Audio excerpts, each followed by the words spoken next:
Ladies and gentlemen, welcome back to another episode of the Irish Breakdown Podcast brought to you by our friends over at FanDuel. Happy Wednesday. You guys know what that means. It is time for the Notre Dame Football Midweek Rundown, and we're covering a lot of different topics today. Brian was at practice earlier this morning, so we're going to kick off today's show by going over a practice recap. You got to see a lot of awesome things on there. His practice report is already up. You would have known that if you're a premium message board subscriber at boards@irishbreakdown.com. And then afterwards, we're going to dive into a couple of different Notre Dame topics. First one being the transfer portal class. And once again, you can kind of put underlooked or overlooked and Notre Dame in the same sentence pretty consistently, and that doesn't stop with the transfer portal class. So we're going to talk about why that is and the impact of what the transfer portal class is going to have in 2026. And then we're going to talk about some potential additions to Notre Dame's schedule. This isn't intel. It's just talking about who we would like to see on Notre Dame's schedule. We're going to kind of talk about two different buckets. First one being just traditional rivals, and then second one being kind of new rivalries that Notre Dame should have on their schedule regularly. And then, as you guys already have done in the chat so far, we're wrapping everything up today with a daily mailbag. So make sure you get those questions in throughout the show. MB for mailbag or a mailbox emoji lets us know to set that question aside. But Brian, we have a loaded slate today, man. Very much looking forward to talking about what we got on the docket today. Yeah, it's going to be fun, man. We were kind of sitting here. I mean, just to give you guys a little bit of insight into sometimes how this gets put together. Sometimes we have these really well thought out plans and the week's mapped out. And Sunday night, Trev and I know what we're going to talk about. Today, it was kind of like, I really don't know what we're going to discuss today other than the practice. I was hoping to get some recruiting stuff talked about, but I haven't gotten enough confirmation yet, final confirmation on who's going to be on campus this weekend. And there was a couple of things, but this didn't seem like they were the perfect time for it. And then all of a sudden, a couple topics just kind of hit us, and we're like, ooh, that'll be a real fun topic to talk about. So that's where the topics came from today, Trev. But obviously, and then, of course, we'll have a mailbag on there. There's already a lot of questions that have been put in there already. Salty's put in about 45 questions already, and so we have a few of those. But look forward to answering some of those at the end. It's part of a daily mailbag. But this format's really fun. These are going to be kind of somewhat rapid fire topics, not rapid fire like what Sean does at night, where it's like a minute or two per answer. I mean, more like, 30 minutes or so per topic and just get to a lot of different topics. And then there was one topic we thought about talking about today because I kind of had a rant I wanted to do a little bit today. Not that I like the planned rants, but just something I know I'm going to get fired up about. But we had somebody ask that question in the mailbag. I kind of asked someone to ask that question, like, somebody please ask about this. And so we'll have a little rant at the beginning of the mailbag today as well, where I'm going to go off a little bit on some of the whiners in the SEC. Boo-hoo. Committee only gave us 5 teams, So, yeah, I'll have a little fun to talk about that. But, hey, Trev, let's first start by talk a little bit of practice.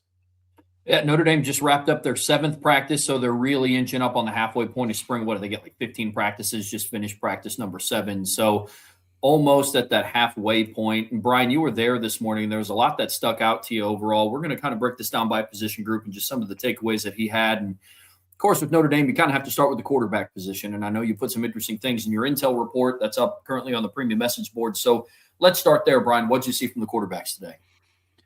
Well, didn't see a ton from CJ and Nolan Grubbs today. Nolan had a freshman day today. Just footwork and timing wasn't right. CJ wasn't his typical super sharp self. Don't care. Everybody has those days. And for all we know, CJ tore it up when they got the team and 7-on-7 and 1-on-1s. He just wasn't super sharp during the RVA. But this is the best I've seen Blake Hebert look. And it wasn't just like the ball always comes out of his hand impressively, Trev. We've talked about that. Like, the kid can spin it.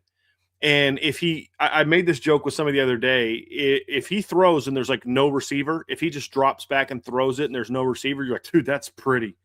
But then when there's like a receiver he's got to throw to, you're like, that was pretty, until we saw it was like 7 feet over the head of the intended target. Like, he'll just miss badly or he'll drive it. And a big reason why is there's a lack of timing, a lack of continuity in his throwing mechanics. His feet and arm don't work together, and he rushes things a lot. I've said before, I think his arm speed is too fast. He gets through the throwing zone too quickly with his arm, and his feet kind of get in some trouble. But what I saw today was a much cleaner looking Blake Hebert. It seemed to me like that Coach Goodouli's been really working with him, like maybe slowing things down a little bit physically.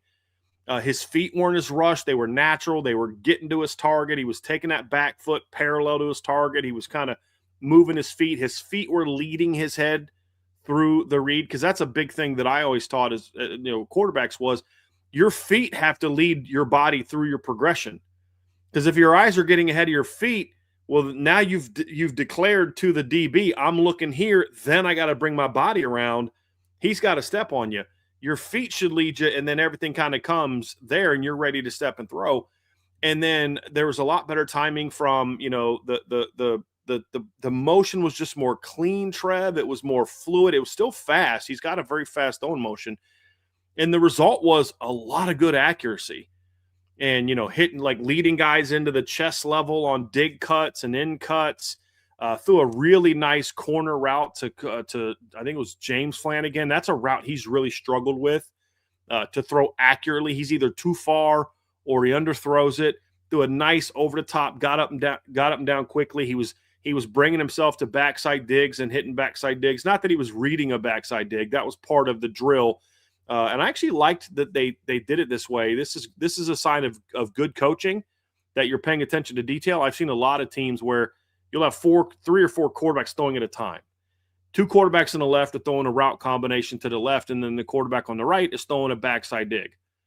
And I'll just see teams a lot, and this has happened in Notre Dame a lot in the past, where the quarterback will just kind of open up and look right at the dig, step right at the dig, and throw the dig. Well, that's not how you throw a dig in practice or in a game. In a game, you're going to throw the dig because you're looking read side, and then you got to bring yourself back to the dig and then find it with your eyes and your feet. And what they were doing today is Blake would drop back, for example, look left, and then bring his feet back and then throw the dig, which is a lot more realistic to what they're going to do in a game. And he was bringing his feet back and banging it, hitting guys in stride, Trev, putting it right on their chest, because you don't want to lead a dig. You get that sucker too far out there, it hits hands, goes up in the air. I mean, he was like right in the chest area on those. I was really impressed. It was the best day that I've seen Blake Hebert have in 2 years, because we're going back to last spring. In 2 years watching him, it was the cleanest it looked. It's like, okay, that's the 4-star kid with top 75 upside, top 100 upside that we saw in high school. That's the guy that Notre Dame quickly turned to after they lost Deuce Knight for a reason. That's the kid they actually liked a lot before Deuce Knight committed. That's the Blake Hebert that I wanted to see. It's just one practice, and we only got to see 4 periods. Again, kind of like the opposite of CJ. He may have looked terrible in the rest of the practice. I don't know. But it was really nice to see Blake looking like a quarterback and not just a really talented kid that doesn't know how to play the position. Just to see the mechanics being crisp and clean and the accuracy and all that was very nice to see today. And you may say, like, dude, it's RVA. Yeah, I know, but this is a period where he's kind of struggled to consistently and accurately throw the football in the past. So to see him look that clean, like, okay, he has it in him. Now let's, now that the key for Coach Gaduli is to get him to start stacking some of those practices together where he looks like that. And then, of course, take those drills and then translate them into looking like that in 7-on-7, looking like that on team and different other periods. That was a really good sight to see. Good. That's great to hear. And to your point, it's not like we've had that conversation with Blake Hebert before. It'd be different if, after every RVA session, we're talking about how we look clean and crisp, but this is a first for him and a massive step forward. Love it. Yeah. Love to hear that. Let's talk about some of the pass catchers. Now, obviously, if the quarterbacks are going to have somewhat of a decent day, the guys on the receiving end of the football also have to have somewhat of a decent day. So let's talk about the wide receivers and the tight ends from what you saw today in practice. Yeah, it was a little sloppy early on. The receivers so far in fall camp, one of the things I've really been impressed by is they play with really good urgency. They've been practicing with really good urgency. The ball doesn't hit the ground. They're locked in. They weren't super locked in today. It was one of those days where it looked like a group of guys who hadn't practiced in a week. Because guess what? They haven't practiced in a week. And that's kind of how I felt about CJ throwing. It's kind of felt about Noah Grubbs. Kind of how I felt about the receivers. Like they're shaking off some of the Easter travel and Easter candy or whatever the case may be. Maybe they ate a few too many, Easter eggs on Sunday or something like that. But it was a little bit more of a rusty practice. What I liked about it, Trev, is that Coach Brown was not letting it slide. He was recognizing, hey, do this. I don't care about, like, there was one rep where a guy hit a cone, stopped, when he's like, I don't care about the cone. I care about you finishing the rep. And so he was definitely on him about it. But we saw balls hit the ground today. We saw Jaden Greathouse drop one, Caden Finley dropped one. They just weren't super sharp today. A couple guys were good. I thought Micah Gilbert is really pops at practice. He definitely did today. He's playing at a different speed than we've ever seen him play, Trev. And this is a kid who's had good springs. You know, I mean, he was a guy that his first spring 2 years ago was a standout. He was a guy that last year, I think we were hoping that he was going to have a good spring, and then he, got hurt and we didn't get a chance to see him. But then a guy that we heard a lot of good things about in fall camp the year before and this year and all that, and just hasn't been able to translate it. But I thought he looked really good today, Trev. Just the urgency, and what does urgency mean? Because people have asked this before. It's not just pure speed. It's I can run fast, but do I look like I have a purpose to what I'm doing? Am I coming off the line just kind of running, or am I coming off the line because I'm trying to tell you, or I'm trying to dictate to you what I want to do? I want to try to get you to do this. I want to try to get you to go there, and I'm going to do it with some urgency. And so urgency is not just speed, but it's also looking like I'm trying to do something. If I come off the line and I'm just kind of 3/4 speed, something's coming. And so to see him kind of put on, have that urgency, catch the ball, just explode out of his breaks, things like that was really good to see. And he caught the ball real clean. So Micah Gilbert really looked good. And he is really filled out, Trev. And maybe it's just because he's not standing next to Malachi Fields anymore, but he just looks bigger now. And that could be it. It just could be that he's not standing next to, a 6'4.5", 225-pound kid anymore. But he definitely it stood out to me today on a day where, the receivers as a whole weren't as sharp as they have been. Was impressed with Bubba Frazier. He really is starting to come around, Trev. Really quick, really explosive, starting to look more and more comfortable with what he's doing. Devin Fitzgerald looks just every day looks more comfortable. Remember the first practice we went to, you're like, yeah, he doesn't know what he's doing yet. And that's not an insult. This was his first day of practice in Notre Dame. He's looking more comfortable with his top ends, catches the ball very well. He was someone who stood out to me today. We saw Jaden Greathouse kind of at the back of a lot of the drills. So he's back, but he's not like, not full go. That's not the word I'm looking for, but like, I guess up to speed, because they still have him kind of as the fours. And with him in the back of that slot line, the first group was Jordan Faison at Z or X, and then Mylan Graham in the slot at Z, and then Micah Gilbert in the boundary at X. And Mylan Graham looks, he's very athletic. We didn't get to see him turn it loose a lot. Today was a lot of like hitches and quick outs and slants. There wasn't a lot to see from him that we haven't already seen before, but it is, he catches the ball real well. I know that was one of the things that Ohio State people talked about with him, but I watched him today catching the ball. He attacks the football, catches it clean. There's not a lot of double catching. That was good to see. But this is a talented group, and you could see that today. And then at tight end, I watched two guys today. I watched James Flanagan and I watched Preston Friesel. I just wanted to kind of see those guys. And James is running really well. He's looking more comfortable as a route runner. He's getting off the line with a little bit more like, okay, I got to go. No telegraph, catching the ball real clean. He looked impressive today. But, man, Preston Friesel is just at a different gear than everybody else at tight end. Now, he's skinny, and he's closer in size to Devin Fitzgerald than he is to James Flanagan. You know what I mean? Like, so I don't want to get too carried away with like, hey, you should start. But the point is he's just really fast. And he's playing faster now because he clearly has a better understanding of the different things that he needs to do during those RVA periods. But those two guys impressed me today. It's a good-looking group of tight ends.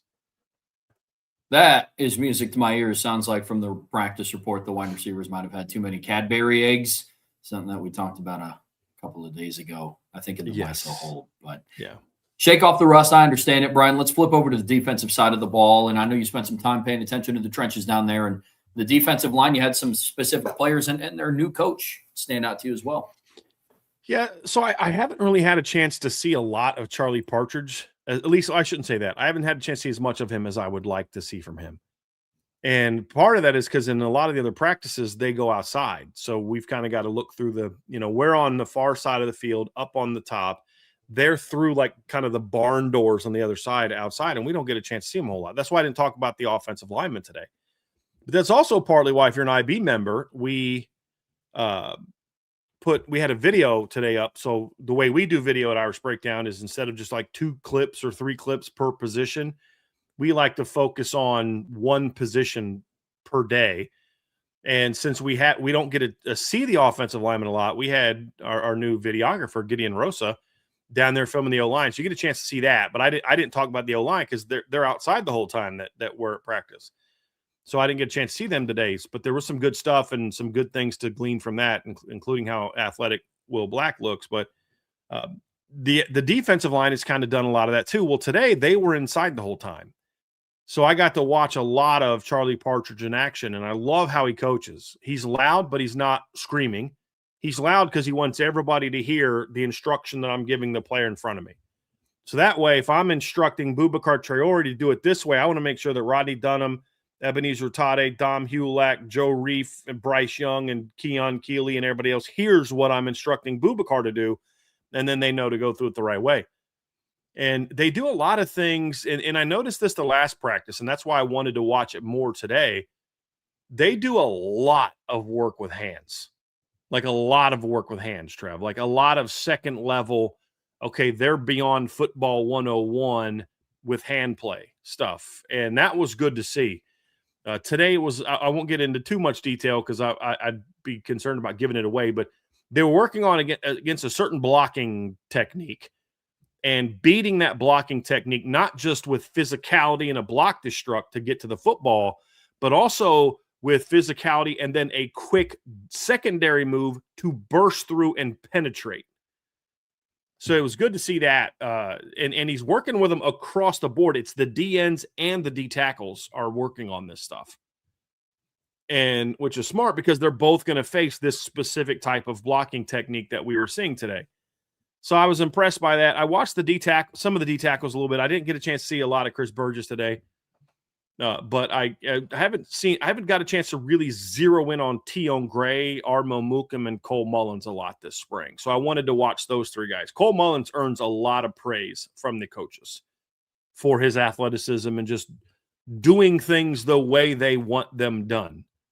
You don't see Charlie Partridge coaching Cole Mullins a lot. It's usually, this is his response to Cole Mullins. Real good, real good. That's about all he says to Cole Mullins, because it's like, okay, he clearly did it the way that coach wanted it to be done. Really quick.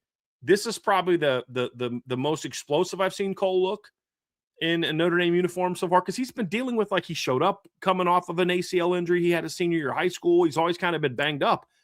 This is the healthiest he's been, and he looks explosive. Travis, that was good to see, but man, I just can't help but be impressed by Tion Gray.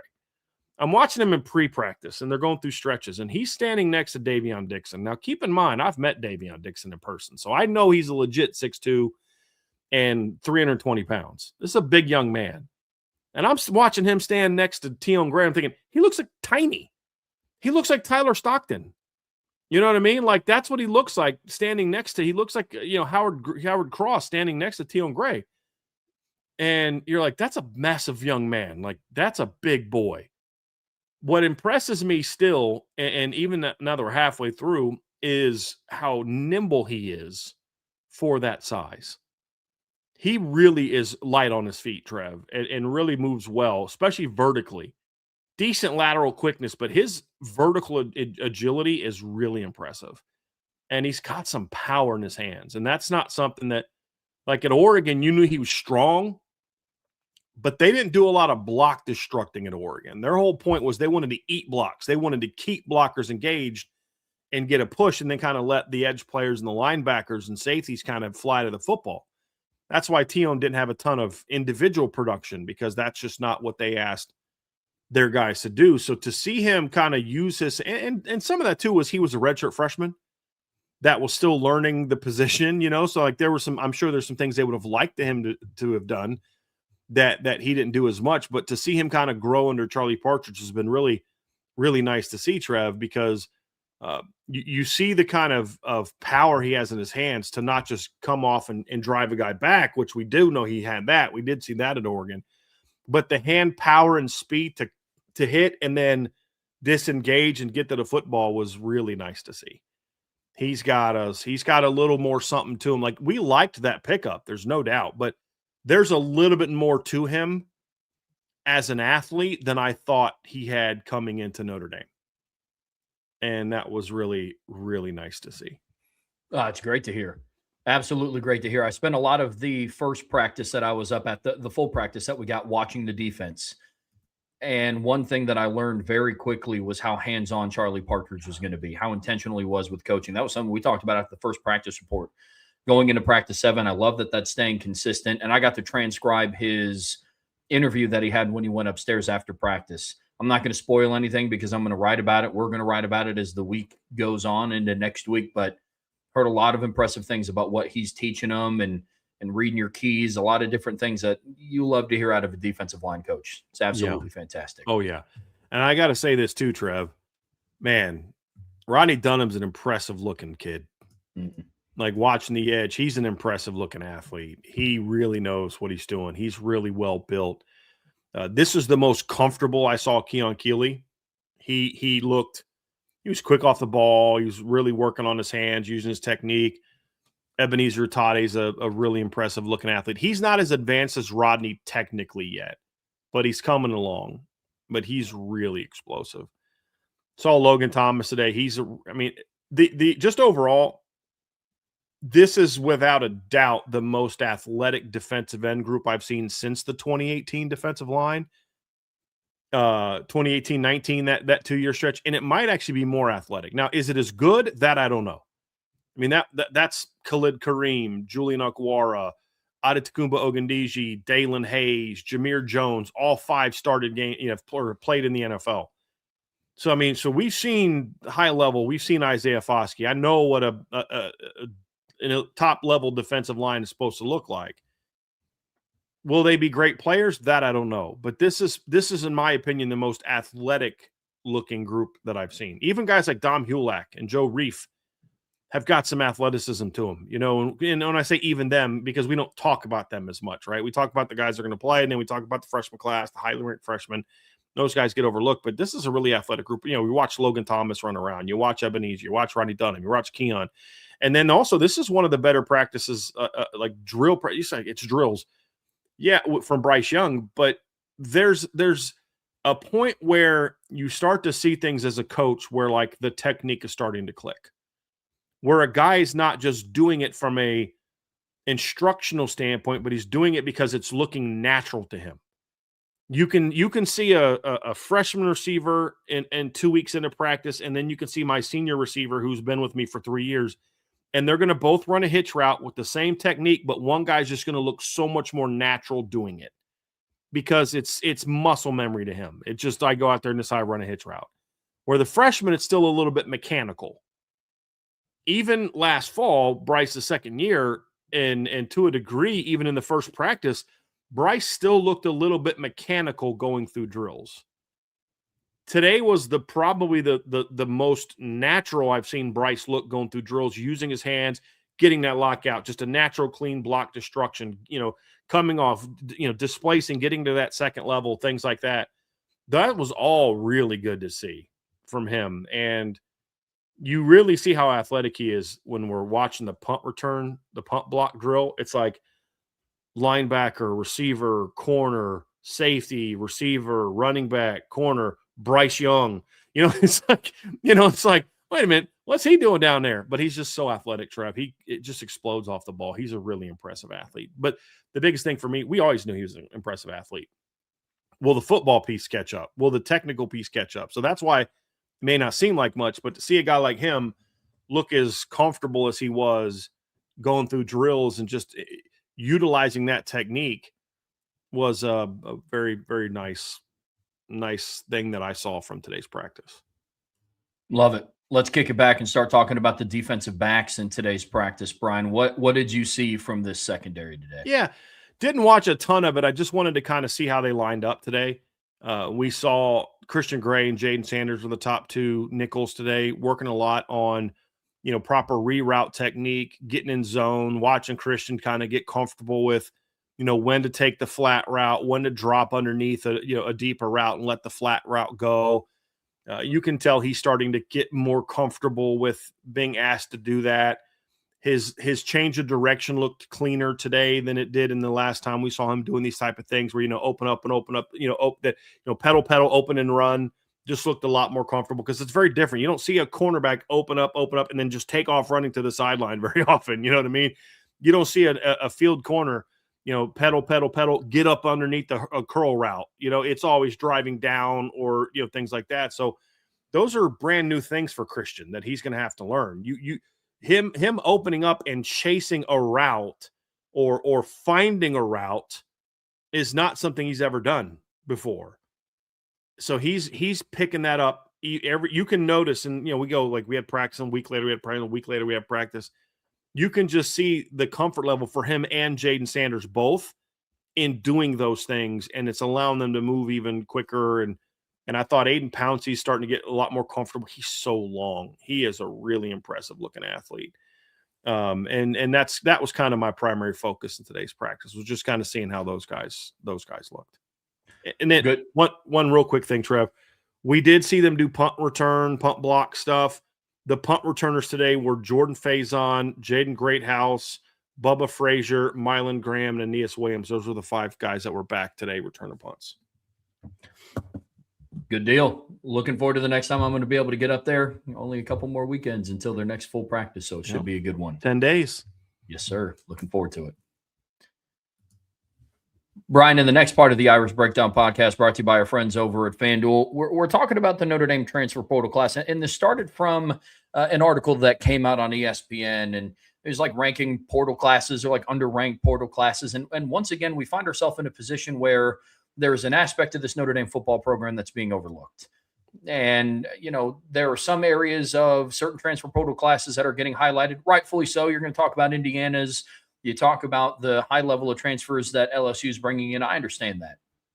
But we wanted to talk about how the Notre Dame portal class is continuing to be overlooked, and it's not getting enough love. And a quick reminder for everybody, the portal class they brought in, they're not bringing in 30 guys, but they filled needs, and they brought in high-level talent. On offense, they brought in 2 wide receivers, Mylan Graham and Quincy Porter from Ohio State. Defensively, they brought in Keon Keeley from Alabama, Francis Brew from Pitt, Tion Gray from Oregon, Jaden Sanders from Michigan, DJ McKinney from Colorado, and a kicker, Spencer Porath from Purdue. But despite having every single transfer guy that you have coming in from a Power 4 program, and a lot of them have started or played in meaningful minutes, played in the playoffs, were around playoff caliber programs, still not getting any love, man. Still not getting any love.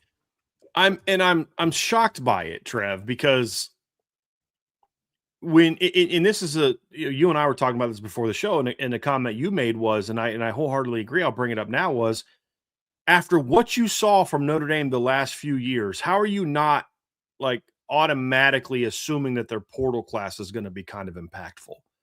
And I'm not even talking about just Riley Leonard from 2 years ago. I mean, just Jack Cohn all the way back in 2021, Javonte Jean-Baptiste, the string of nickels that they've produced in the last few years and the high-level play we've seen from them.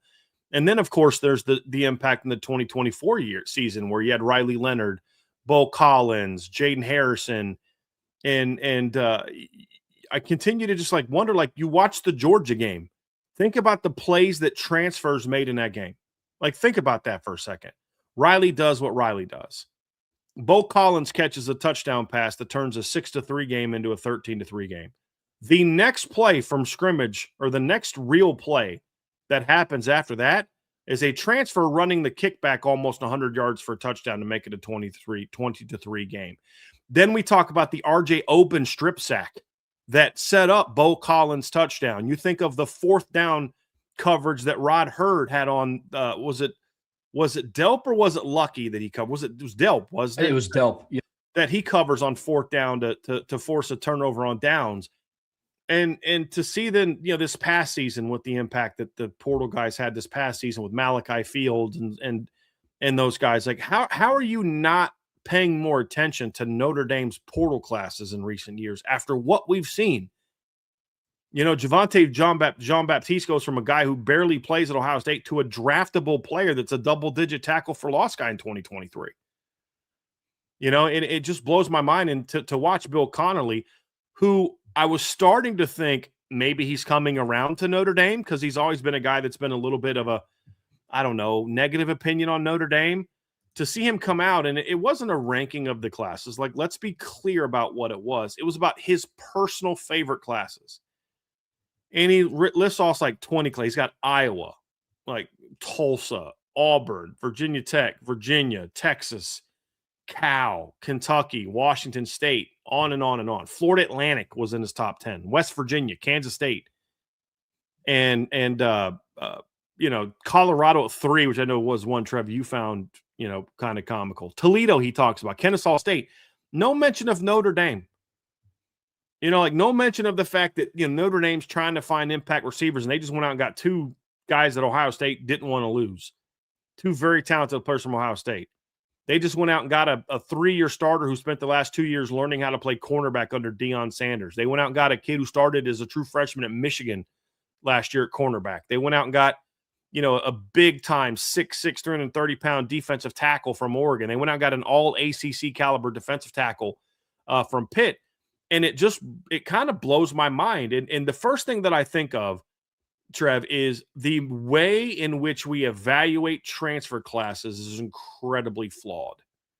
Because the way it is right now, volume equals success. The reality is in very few instances does volume equal high-level success in the transfer portal. There are some exceptions. Obviously, Indiana was one, but nobody was raving about Indiana's portal class when Kurt Cignetti got hired because there's a bunch of kids from the G5. We talked about, remember the joke we had at the time? It wasn't even a joke. It was a compliment. It was like a G5 all-star team showed up in Bloomington, Indiana. And some people took that as kind of like an insult, but like, no, it's not an insult. It's like, imagine if you took all the best players from like James Madison and Old Dominion and Western Kentucky and schools like that and put them all on one roster with players that were already, Big Ten players already on that team. And we saw the results in 2 years. But even then, there was still a nice mix of guys that had already played with that head coach. So it was a different type of big portal class. Miami last year had a good portal class. It wasn't a large portal class. So the whole process, Trev, is flawed. That it's like if you sign 30 guys, ooh, what a great portal class. But when you sign 8, it's somehow like, that's not going to be an impact. Well, yeah, it is when you're only going to have 6 guys get drafted and you bring in 8 portal guys. Guess what? You're probably going to have even more talent now than you did before. That doesn't even get into the freshman class. It's a frustrating reality that we continue to see from the world, the quote unquote worldwide leader of sports.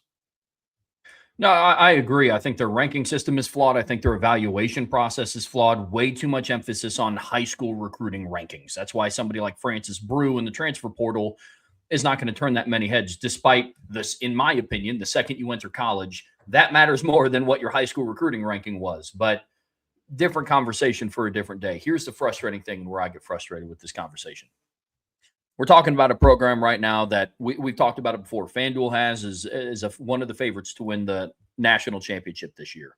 We talk about a team that with very impactful transfer portal players played for the national championship in 2024 and also had impactful additions in 23 and in 25. And honestly had some very good transfer portal players from 2020 to 2022.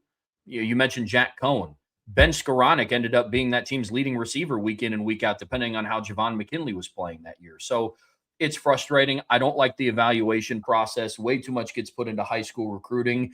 But here's the fact of the matter. I think another thing that dings Notre Dame in the eyes of the national media is they're bringing in 8 high-level transfer player guys, and the only one that might start, because they're all in the discussion of being in the rotation or making the push, the only one that kind of, in our eyes, is a solidified starter right now is Spencer Porath, the kicker from Purdue. Yeah. That's one. Whereas you look at the other teams, like Indiana's bringing Josh Hoover, QB1, following up Fernando Mendoza. You got this team here bringing in a guy who is super productive at Liberty. He's stepping up as wide receiver 1. Whereas now at Notre Dame, you're bringing in Mylan Graham and Quincy Porter. And I think to just people who aren't familiar with the program, they're like, yeah, but is he even going to start? And they take that as an inflection of the quality of players they're bringing in, not the quality of Notre Dame's roster that these players are walking into.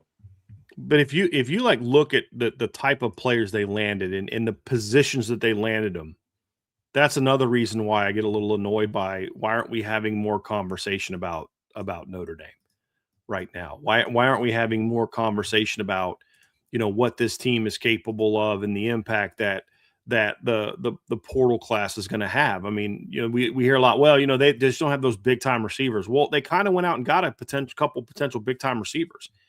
Well, they're not always the biggest defensive line. Well, they went out and just got two big time, talented defensive linemen. And to see them just kind of continue to ignore that, it gets really frustrating, to be honest with you, Trev. It gets very frustrating. And I think this class is going to be impactful. I think you could make a case that you take quarterback away, that this is going to be Notre Dame's most impactful portal class. And there's a big reason why. This is the first portal class that Notre Dame has landed where the majority of the players are going to be multi-year guys, unless they just jump back in the portal again. But there's only, if my memory serves me correctly, there's only one portal pickup whose career's over after 2026, and that's DJ McKinney. Jaden Sanders was a true freshman last year. Tion Gray and Francis Brew were sophomores last year. Tion was a redshirt freshman. Francis was a true sophomore, but like sophomores in school. You look at Keon Keeley was a junior last year, so he'll be a senior this year, but he's a fit. He'll have a chance for a fifth year in 2027. Offensively, Quincy Porter was a true freshman last year. Mylan Graham was a true sophomore last year, redshirt freshman, second year in school. And Spencer Porath, I believe, was a true sophomore. The punter or the kicker was a true sophomore. How do you not look at that and say, boy, this is Notre Dame moving the needle a little bit? And you can't even get an honorable mention as far as your top classes.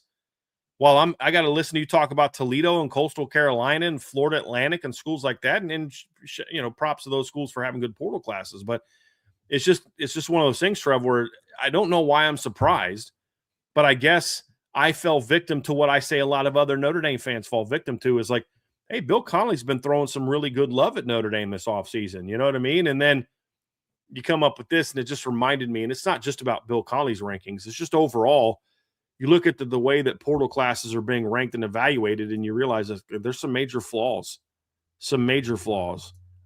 to just the way that it's being evaluated. Oh, no disagreements on my end. I mean, look, if there was another school out there, and let's say it was a team from the SEC, not picking a specific one, just a team from the SEC, or like one of those like fun sleeper teams that people always like to talk about, like a Baylor or something like that. And they went out and they got two wide receivers from Ohio State, a defensive end from Alabama, a defensive tackle for Oregon, a cornerback from Michigan, a kicker with an 85% or an 88% success rate on field goals, not just extra points, on field goals for an entire season, who was a true sophomore from the Big Ten. If another school went out and got that, it'd be all over the news. And hey, keep an eye out for, Auburn. Yep. Keep an eye out for Baylor. Hey, keep an eye out for Kansas. They just landed a crazy class. It happens at Notre Dame, and it just continues to get no love. And I for the life of me, I don't understand why. And year over year, we talk about how impactful Notre Dame's portal classes are. Yep. Well, they're even upgrading and finding ways to make more of an impact with the type of players that they're bringing in. Because I don't want to sit here and pretend, and I appreciate what Jaden Harrison did for Notre Dame in 24. I appreciate what Chris Mitchell did for Notre Dame in 24 and Bo Collins. But you're not going to convince me that in back-to-back seasons, bringing in Malachi Fields, Quincy Porter, Will Pauling, and Mylan Graham isn't an upgrade from some of those guys. You're going from bringing in players from Florida Atlantic and Marshall to Ohio State, Oregon, Michigan. Like, it's a difference. I forgot to bring up Will Pauling. And for all the things people think I say about him, I'm so thankful that Will Pauling was here last year because of what happened to Jaden Greathouse. Oh, yeah. I think we have a difference of opinion of his impact, but imagine if he wasn't there last season. You know what I mean? Like, I didn't even think about him. So, yeah, no, I think you're spot on, Trev. Like, if we're talking about, like, if Baylor would have landed this 8-man class, like you said, if Auburn would have, if Alabama would have had this 8-man portal class, they'd be talking about it nonstop. I 100% agree. And that's the frustrating thing. It's like there's it's still this weird assumption about Notre Dame where they just don't get the love and the respect or the attention that they should for things. It's like you guys keep saying they're this loaded team, but yet you refuse to like engage in the reasons why, other than you'll talk about CJ Carr, which is fine. You should talk about CJ Carr. He's he's a legitimate Heisman Trophy candidate. He's a heck of a player, but it's like the narrative is almost kind of like CJ Carr and then the rest of y'all on offense. We're not going to talk about the former 5-star recruit that just showed up. That the other top 50 receiver that just showed up from Ohio State. Guys at Ohio State worked hard to try to keep in the class. Mm-hmm. It's frustrating. It is, man, because it's more of an inflection of the situation that those portal players are coming from than an evaluation of what their talent is. That's where I get very frustrated.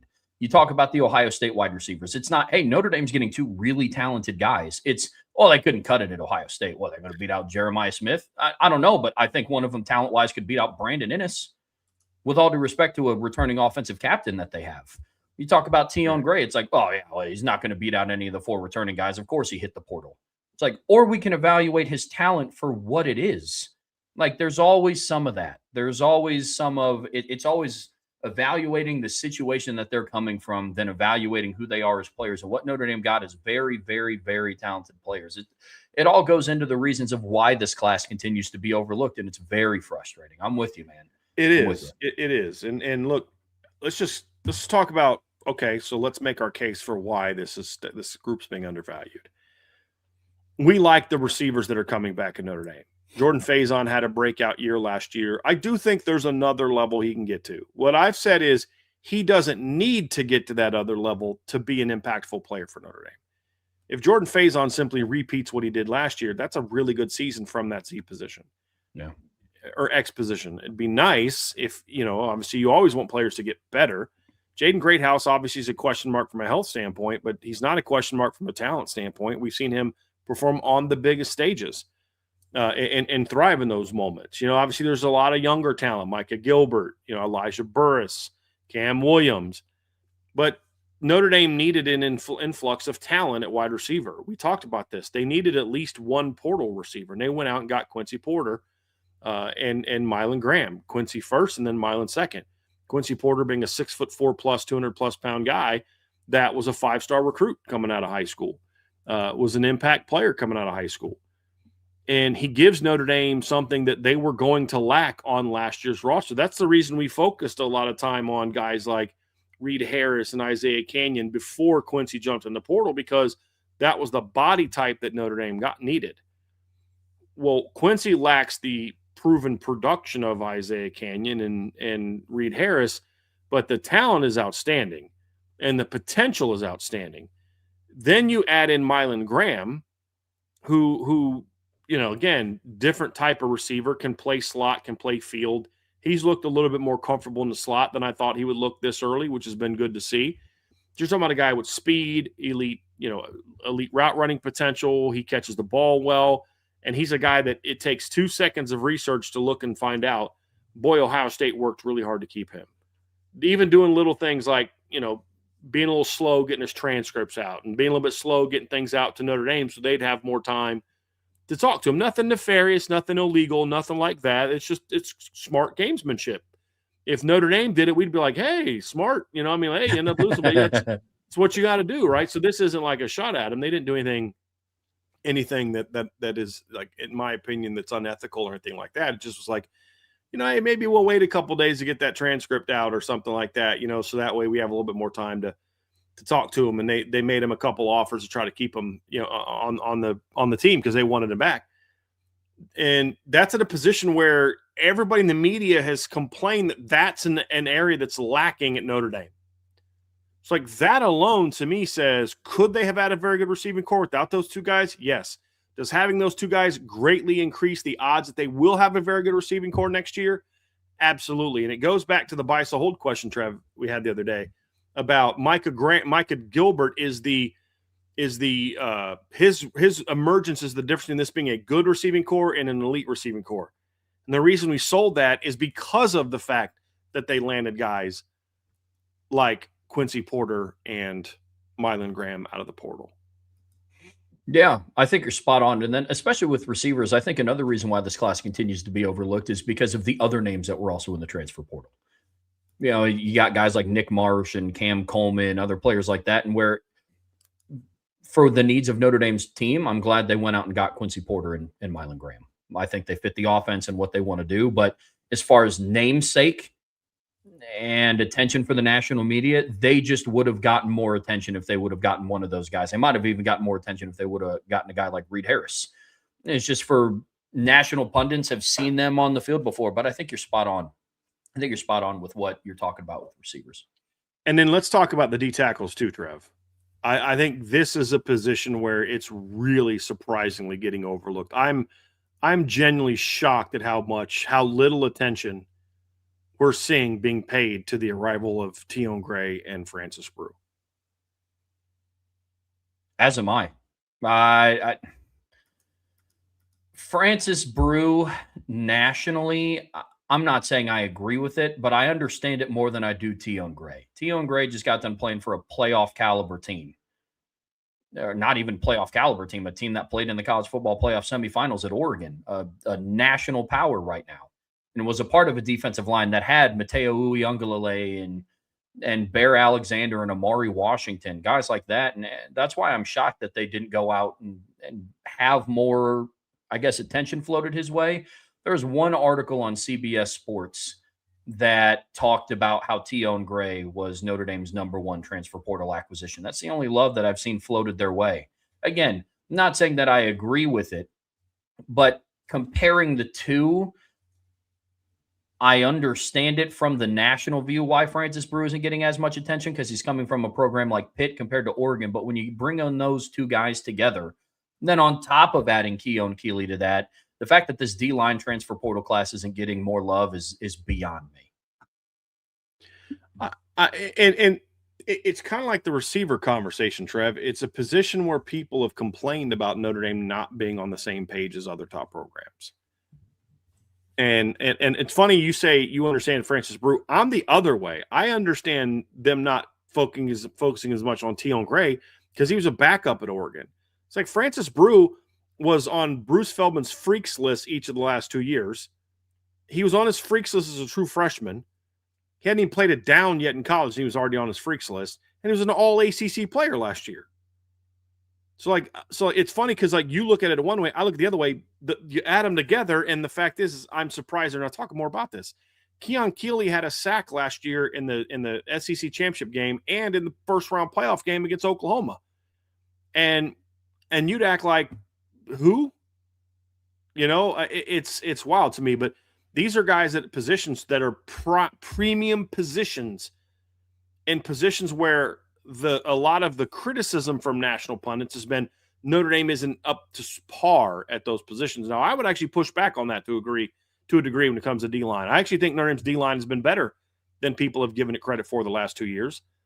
And I think some of the national criticism and assumptions bleeds even into the Notre Dame fan base a little bit. One of the things that you and I have had to push back on more than anything about last year's football team was this D-line was actually pretty good. And the D tackles especially were pretty good. And but a lot of it, I think, comes down to the narratives that get created about this program from the outside. And to your point, Trev, it definitely is very frustrating. Let's talk about then, Brian, to kind of wrap all this up. Let's talk about what we believe their impact is going to be in 2026, because the previous transfer portal classes have been huge. Like you said, even quarterback aside, because obviously Riley Leonard played a huge impact in 2024. But then we talk about Jordan Clark. We talk about Rod Hurd. We talk about Will Pauling, Malachi Fields, other players that they've brought in via the transfer portal, and they've been impactful and they've been needed. And it might not seem like it because, some get overtaken. Rod Hurd, some kind of pushed him to the side the second that Don Schuler won that starting job. But you needed him against Georgia. Yes. Had a huge pass breakup. Yes. Absolutely needed him. And so had a sack against Penn State. Yep. Sure did. The next game. Yeah. Sure did. So let's talk about what the transfer portal class impact is going to be this year for Notre Dame. I think this is going to be a hugely impactful portal class, and it'll be on layers. There's going to be impact players. Who are those going to be? I don't know that we know the answer to that yet. Will it be one or both of the receivers, or neither of the receivers, but one or both of the D tackles? Will it be one of or both of the corners? Will it be DJ or Jaden? Maybe both. Will it be Keon Keeley as part of a really impactful rotation? I don't know the answer to that, but I think those are very important pieces to Notre Dame, and I think at least two of those players are going to step up as impact players. I think the other part of it is if they don't step up this year, that's okay, because as we said, everybody except for DJ McKinney has more seasons of eligibility left. Now, some of them may jump back in the portal. Who knows in today's era? I would be a little surprised by that. Some of them may go pro. I mean, if Mylan Graham goes out there this year and has 70 catches for 1,000 yards, that'd be a terrible season. 70 catches for 100 yards would just be awful. It's close to Brandon Ennis's yards per catch last season. But that 1,000 yards and has a big year and he decides to go pro, fine. But hey, here's what Quincy Porter could have 90 catches for 1,300 yards, and he can't go pro if he wanted to, because he'd be a true sophomore. Tion Gray and Francis Brew, I think between the two of them, one of them will emerge as a starter and one of them will emerge as a very important rotation piece. I would be a little surprised if one of DJ McKinney or Jaden Sanders doesn't win a starting job, but I'm becoming less and less surprised as the days goes by and we see how well, how good of a spring Dallas Golden is having, although I didn't see him out there today. But they're going to at least be rotation players in a very deep elite secondary. And here's the guy that may have the biggest impact of all. And Vince is on vacation right now. He's going to be doing backflips when we say this. The guy who might have the biggest impact of all the portal pickups is Spencer Porath. As long as Marty Biaggi doesn't, have the bad luck that he's had the last couple of years with injuries to his portal kickers. Yeah. Agreed completely. I'll separate this into two different conversations. First is the bare minimum, and the second is the upside. At the bare minimum, this transfer portal class rises to the top of the conversation of they have exceptional talent, and they add to the depth of talent on this team. The outlook, especially on the interior of the defensive line, that conversation is different. It is when you talk depth of talent if you remove Tion Gray and Francis Brew from that conversation. The depth at defensive end, that conversation is different if you don't consider Keon Keeley. Same thing for the wide receiver room with Quincy Porter and Mylan Graham. Now, their ceiling, there's a chance, I'm not willing to bet on it, there's a chance that both wide receivers start. Now, that's a very far-fetched projection considering Quincy Porter is yet to put on a Notre Dame uniform and a gold helmet in practice. But he could. You look at both defensive linemen. Would it shock you, Brian, if Tion Gray and Francis Brew were starters on the interior and that was your starting defensive tackles on a Saturday? No, the only defensive line guy that would surprise me if he starts without injury would be Keon. Same. But that says more about the guys that are there than it does about Keon. But no, it would not shock me if there's games where those two guys are both starting. Yeah, absolutely. I mean, we've also said starting doesn't matter at D tackle. It doesn't. Whether you're the first guy, you're the starter, or the next guy, it's the total number of snaps. And I think they're both going to be in the starter range of 4 guys in there. Yeah, absolutely. I mean, in 24, R.J. Oben was the guy who started at end for Notre Dame, but as the season started to progress, Bryce Young was seeing equal to, if not more, snaps than what R.J. Oben was having. So I'm with you completely. Same thing could be said about the players in the secondary. So this is going to be an exceptionally impactful class and one that just needs to be talked about more often outside of just us here at Irish Breakdown or the other outlets that cover Notre Dame. It's going to be an impactful class, and it's going to be funny when middle of November rolls around. It's like, man, look at Francis Brew. Who'd have thunk it? Right. Man, look, Mylan Graham's killing it at Notre Dame. What's going on? And then they're going to act shocked that where'd this come from? Mm-hmm. And I'll give On3 a little bit of credit. They did have this portal class ranked 9th. But here's my opinion, Trev. Here's my projection a little bit. I'll be willing to bet you. I'm talking about for this season. So forget even them all coming back next year, because there's a good chance that everybody except for DJ McKinney comes back next year. I think this portal class, kind of on a pound for pound sort of basis, like player for player, you're like the impact, the percentage of their 8 that make an impact compared to the percentage of the 30 that Oklahoma State signed, or 40 that Oklahoma State signed, or the 30 that LSU signed, or whatever, I think will be as high as just about any team in the country. I truly believe that. I think you're going to see the portal pickups from Notre Dame play a very instrumental role, just like we saw in 2024. And look, the impact was to varying degrees, obviously, but like did RJ Oben have the impact that we hoped he would have? No. I'm not going to sit there and pretend and lie to y'all and pretend like, oh yeah, that's all we thought he was going to have. No. But I mean, if you think about who they landed that year and the impact those guys had, Max Hurlman was a really good special teams player. And by the end of the year, it was the team's starting punt returner. They got it from Cornell. Rod Hurd was a very important part of the DB rotation, made some big time plays in the postseason. Jaden Harrison, we talked about his impact and the 97-yard kick return he had. Mitch Jeter had a very disappointing regular season because of the injuries, but Mitch Jeter was absolutely money in the first 3 rounds of the playoffs. RJ Oben didn't have the impact we hope he have overall, but he had that huge.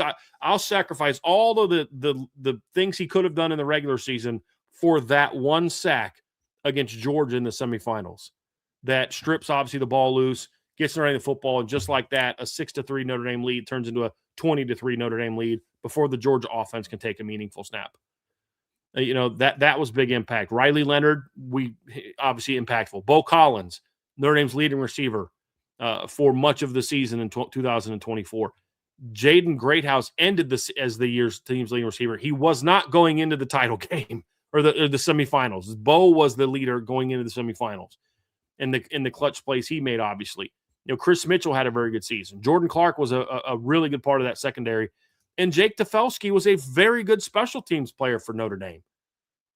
Like the whole flipping class, except, like that year, except for I think maybe one guy made an impact that year. Actually, no, it was all of them. It was 20. There was a guy in 23 that I was thinking of, that DB that they got in 23 from FCS school that did make an impact. But it'll be like that, where to some degree, every kid that they got out of the portal this year is going to make a difference on this team to some degree, even if it's as the number 4 receiver or the number 4 D tackle or the number 2 corner behind somebody.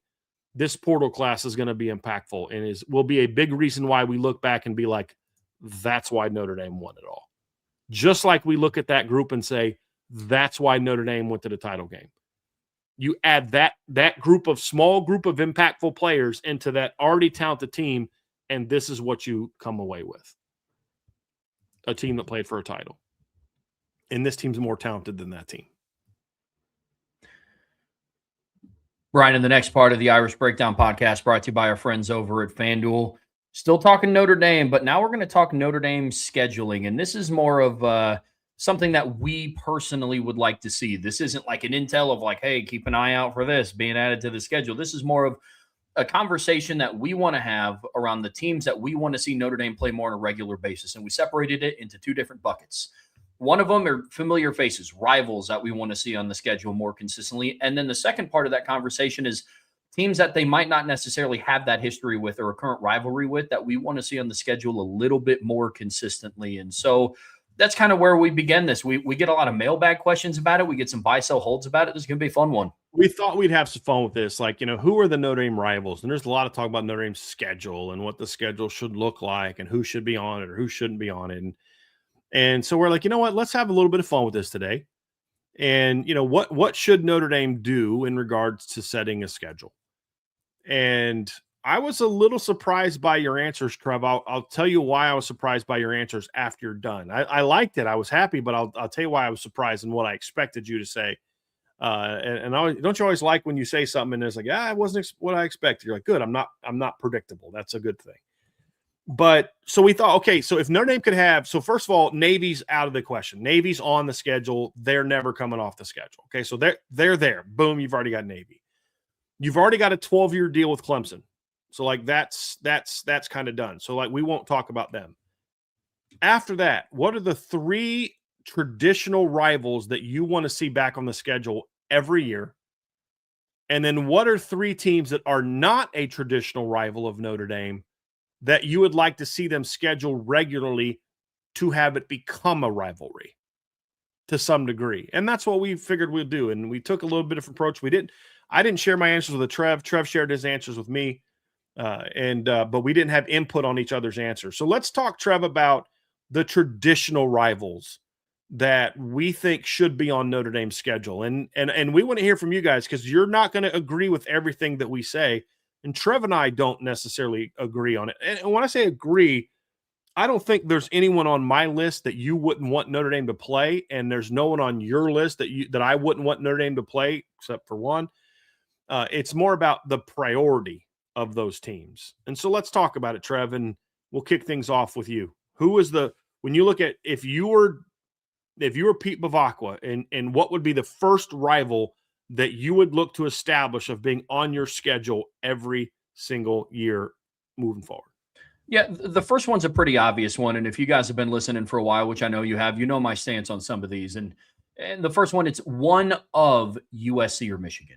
One of, with USC just recently coming off of the schedule. That is a rivalry, even just outside of the Notre Dame parameters of this conversation. I think that's just one that's good for college football. That's up there to me with the Iron Bowl. That's up there with me with the game, Ohio State versus Michigan. I think that's a rivalry that's needs to be around for college football. The other one is Michigan, and I've been very vocal about wanting to bring that back. I'm a believer that in college sports, really in sports in general, you should just have that one program on your team or on your schedule every single year that's you just don't like them for one reason or another. Kind of that good old-fashioned hate conversation. Fan bases have beef.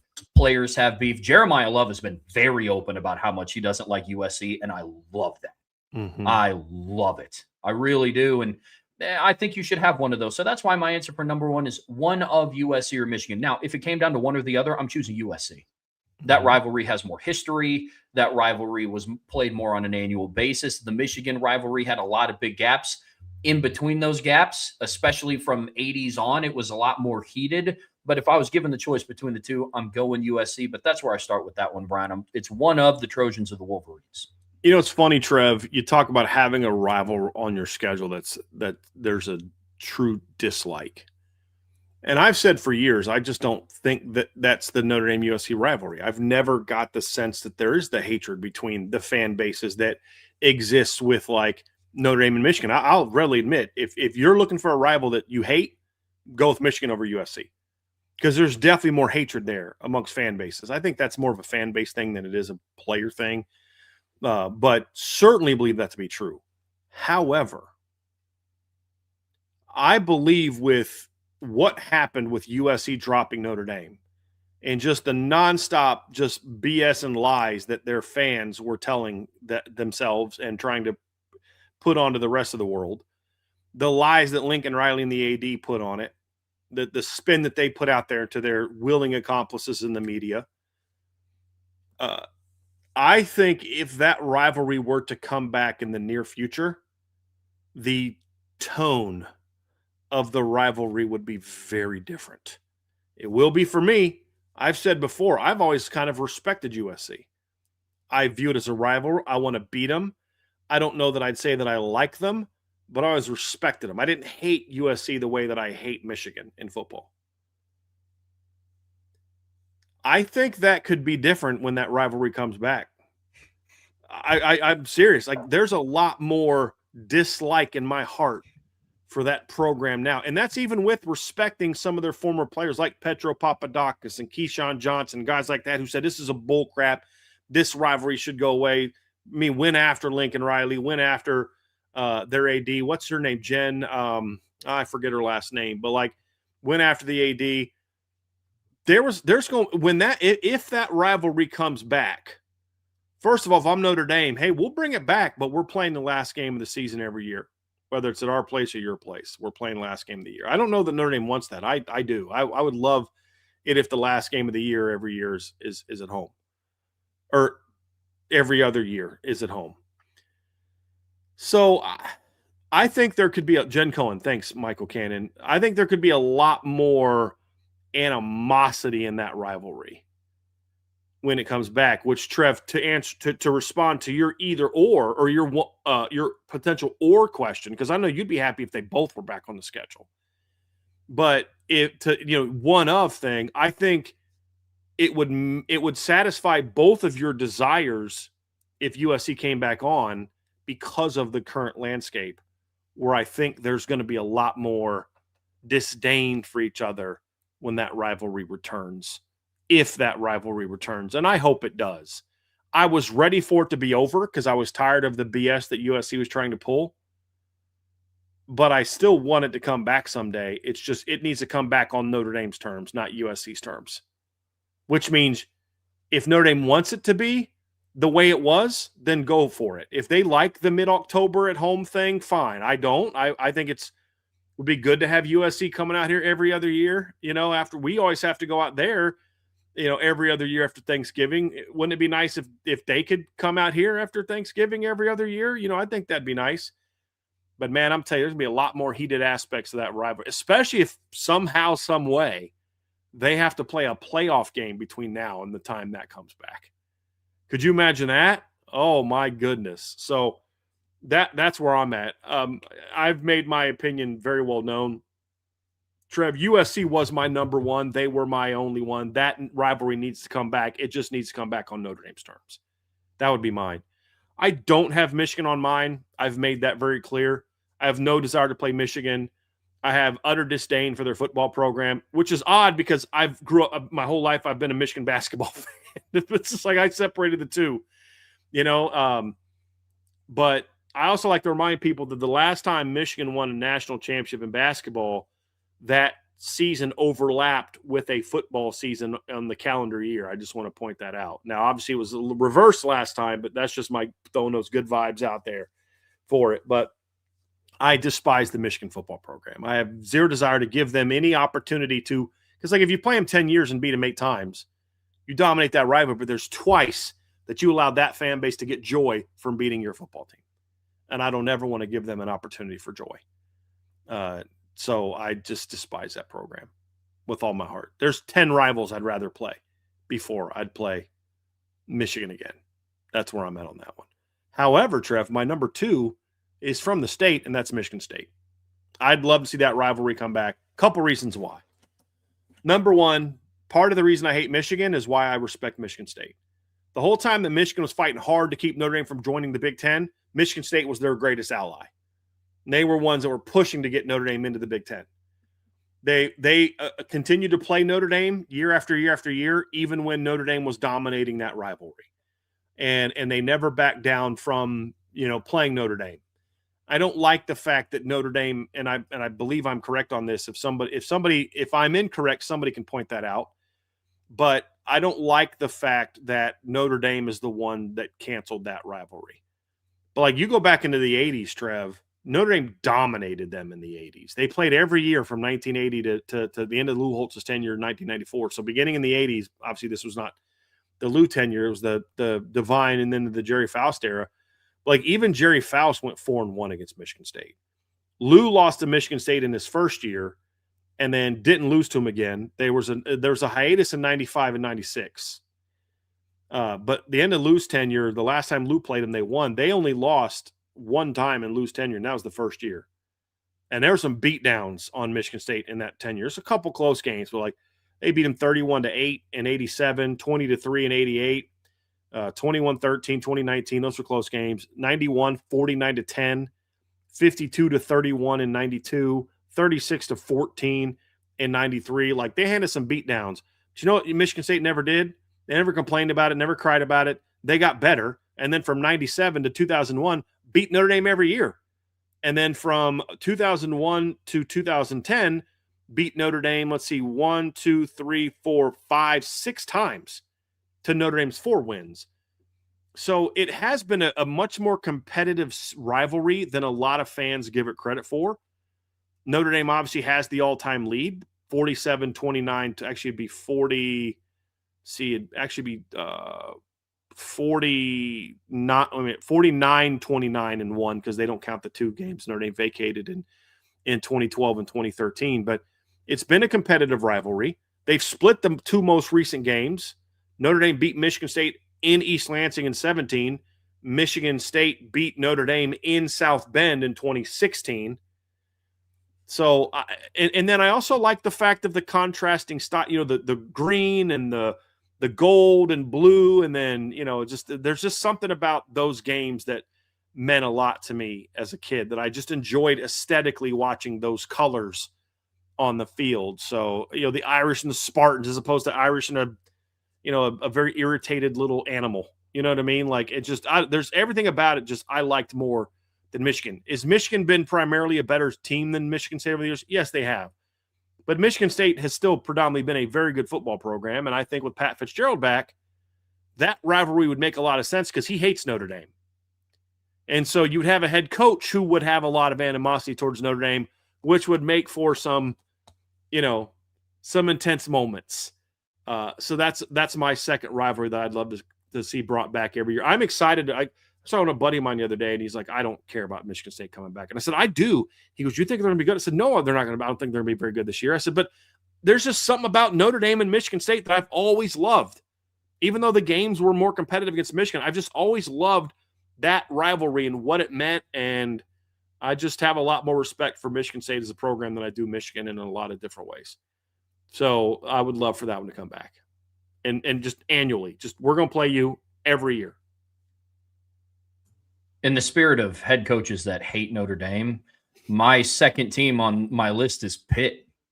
I love the Pitt rivalry, and I know some brush it under the rug because they think about the 23 blowout and they beat the brakes off of them in 25, and I think all those are valid. But look, they've played over 70 times. They're top 5 in opponents played. They've had great games over the years. 7 of their last 11 games have been decided by one possession. 7 of their last 11. Now, to be fair, the bulk of those came from 2008 to 2013. That's when that narrative came along that we still hear and we kind of have to debunk a little bit when Notre Dame fans see Pitt on the schedule. It's like, hey, there's a potential trap game. This could be – well, recent history tells us that Notre Dame is going to blow them out of the water because that's what's happened in recent history. But I like that rivalry. I would like it a little more if they played on like a home field in like a college stadium. That's kind of gives it a ding a little bit. But I like that rivalry. That's taken away a little bit of that rivalry. It really has. But, Trev, you made a point about, how often they've played and things like that. And, we've pushed back the last couple years that they've played Pitt on this notion that Pitt always plays Notre Dame tough, because you point out that that's just not accurate. But it used to be.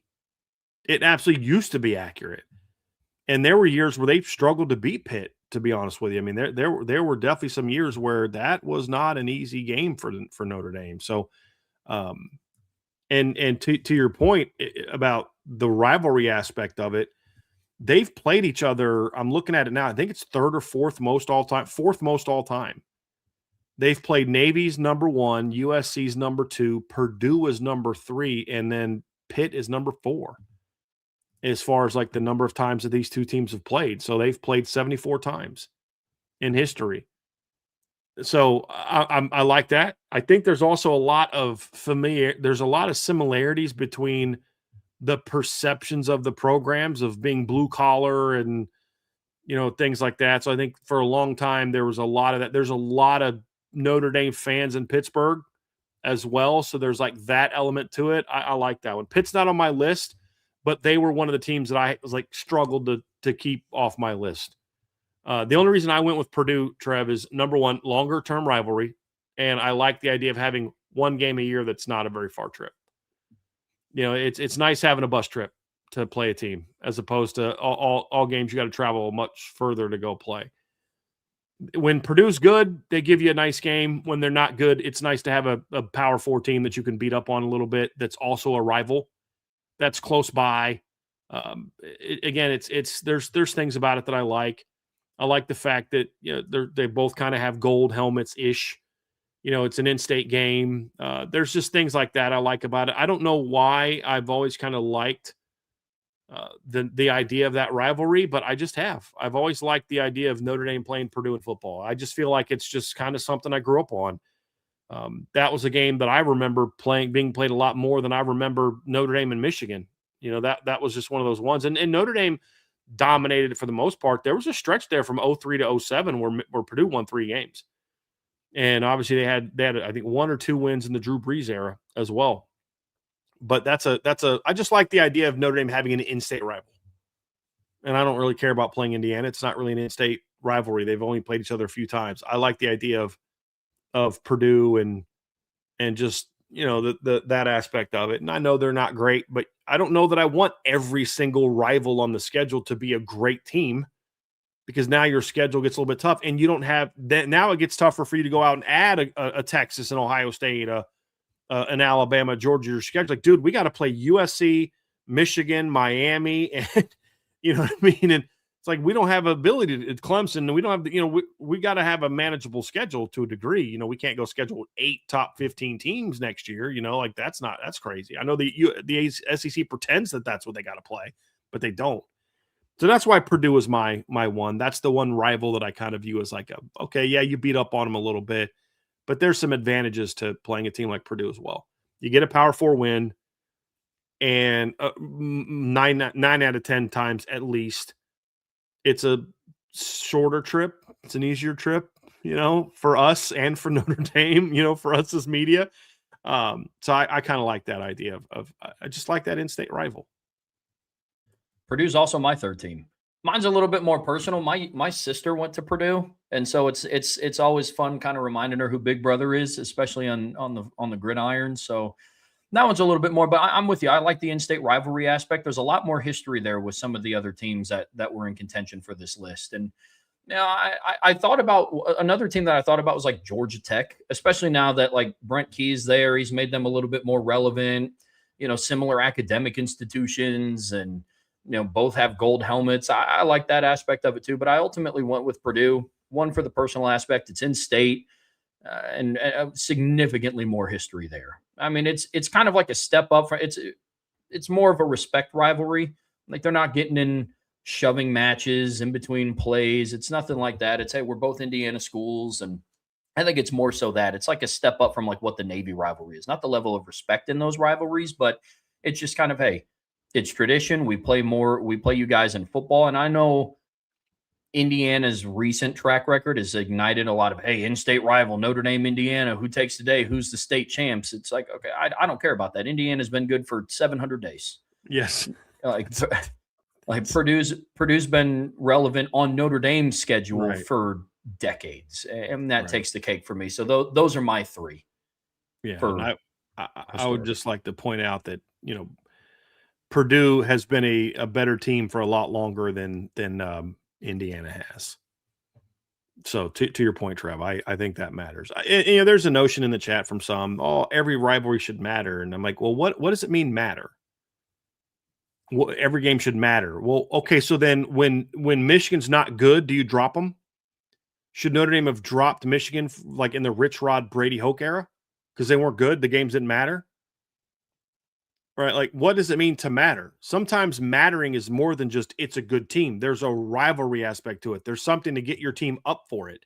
Mattering can mean a lot of different things. The Navy game matters to Notre Dame players. It matters to Notre Dame coaches. It matters in a lot of ways. It doesn't mean that the game necessarily has a big impact on how Notre Dame is viewed nationally. But the other part is, look, it might work on like CFB 26, where you can like give yourself 12, the best teams in the country, and you go 12-0 because you're playing and it's on rookie league and rookie level and all this other kind of freshman level, whatever it is.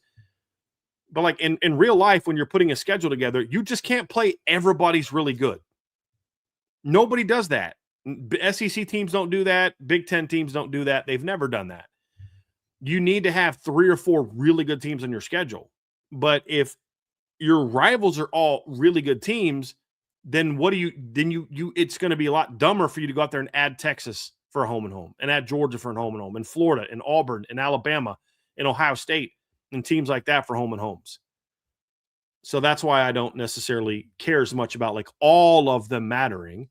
And I think enough of them matter. But the other thing is like there will be years where Michigan State will matter more than Michigan.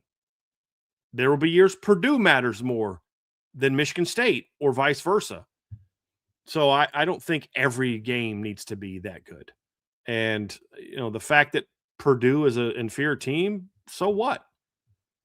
You have to have some games that are kind of you chalk up as W's every year, and it'd be nice to have one of those games. Like, who would you rather that game be? Rice or Purdue? Right, exactly, Purdue. So that's kind of where I'm at. I'd rather have a couple of those gimme games against Michigan State, Purdue, and Navy than Rice, Central Michigan, Western Michigan, and a bunch of those type of teams. So that's why I feel I disagree with the notion that they've got, quote unquote, gotta matter. 100%. We watched a team punch their ticket to the playoffs by beating at home a 5-7 team. Or maybe it was on the road. Point being, we watched a team punch its ticket to the CFP because that was their last win before the CFP by beating a 5-7 team in a game that a lot of people coined as doesn't matter. It just has a cool title. Right. And they won by a possession because they went for it on 4th down. But it was on the road, and it was a 4th down, and it just was meant more, Trev, because it's the SEC. That's fair. That's my bad. Joke. Freaking joke. Let's talk about, Brian, the teams that Notre Dame doesn't have as much history with, and new rivals that we want to see Notre Dame kind of kick off a new rivalry with. The first one you and I agree on, Trev, it's BYU. Oh, yeah. I've said this before. I'd love a long-time rival with BYU. And for the people that say, I want to play a team that matters, well, BYU's good a lot of years. They're not always good, but there's going to be a lot of years where BYU's a good football team. I love the whole Catholic versus Mormon thing. You know, they're two religious schools that are different religions, and no matter what some people want to tell you, Christians and Mormons are not the same. They don't believe the same things. They don't really believe the entire, same holy books and things like that. I don't care about that. It's more so like two schools that profess an adoration for their faith. You know what I mean? Like Notre Dame we are a Catholic school. What does Notre Dame mean? You know what I mean? BYU, very much a school. Hey, they'll kick their starting quarterback off the team if he gets caught breaking certain rules. You know what I mean? Like, and then they've always been kind of this high up tempo team. And I didn't like it as much, but now that they're kind of under Kalani Sitake, like this blue collar, tough football team, I kind of want to play them more because I feel like it's a good gauge. I was talking with a friend of mine the other day, Trev, and my buddy Jeff, and we were talking about, he said, we really won't know how good Notre Dame is until Miami. And I said, I disagree. I think we'll find out against BYU. And he goes, I think they should go out there and beat Purdue by 2 touchdowns or BYU by 2 touchdowns. I said, don't disagree. I said, but let's talk about this for a second. But what was our big question about Notre Dame at the end of last year? We didn't really know how good the O-line was. And how good the D-line is. And I don't know that we're going to really find that out in the first 5-6 games of the year. Whether or not BYU is as good as Miami or SMU remains to be seen. I don't think that they will be. But here's one thing I do know they will be. They're going to be physical. And they're going to be well coached. And you're going to learn something about your football team in that game. And I just love the notion of just kind of that rivalry. They were independent at one point in time. I would love to have that as a and there's this color contrast. Like they're more of like especially since they've gone back to their like lighter royal blue uniforms. Remember when they had that, like they were Navy, and I just didn't like it as much. It's like, dude, you kind of look like every other Navy blue team. But now they're back to that lighter blue. There's just something about that blue and white that I like, especially in contrast to Notre Dame's colors. I think there'd just be a lot of different things that I would really enjoy about that rivalry, Trev. Style of play, the faith aspect of it, the Mormons versus the Christians. They've got a very rabid fan base. Notre Dame has a really rabid fan base. I think that'd be an awesome rivalry to have at most years, if not like, if BYU was willing to sign like a 12-year deal like Clemson does, I'd sign it in a heartbeat and go home and home. And I'd say, we're going to do 5 home and homes and then 2 neutral site games that benefit both of us. We'll play a game in Arlington and, play a game like somewhere else that would benefit both of us. Maybe play a game in the Rose Bowl or in San Francisco or something like that where it would benefit both of us from a recruiting standpoint, something like that. I think that'd be awesome. I'd love to get BYU back on the schedule. We see that very much the same. BYU is my number 1 team as well. They're a team that matters, folks. And as much as people just want to pay attention to the logo on the helmet, they're an important team to Notre Dame's schedule this year, and they're a rising power in college football. Our friends over at FanDuel have BYU with higher national championship odds than SMU, than Washington, than Iowa, than Clemson. I mean, they're a team that's slowly gaining a lot of national notoriety. But, Brian, I agree with a lot of the things you're saying. They're a similar institution. They've only played 9 times total, and 6 of those games have came since 2000. Yeah. Now, I remember they've all some come during my lifetime. Yeah. I've seen them all. You know what I mean? Yeah, absolutely. Which is something that you don't get to say a whole lot with current rivals on Notre Dame's schedule. That's an awesome facet to it. I mean, yeah, outside of the 2005 game where Notre Dame beat the brakes out of them, like Brady Quinn had like 6 passing touchdowns. Mo Stovall had 2 of them. Samardzija, or 4 of them. I think Samardzija had the other 2. They beat the brakes out of them. But since then, since 2005, their games have been decided by 10 points or less. Notre Dame is 3-0 in those games, but now BYU is better, in my opinion, than what they were in 2012, 2013, and in 2022. So I think that makes for a really interesting rivalry. Plus, I'm a sucker for locations of where people play. Out in Provo is just a gorgeous city. Like, that area is really cool. So I think it'd be cool for Notre Dame to go out and play games in the mountains. And they've beat Notre Dame a couple times.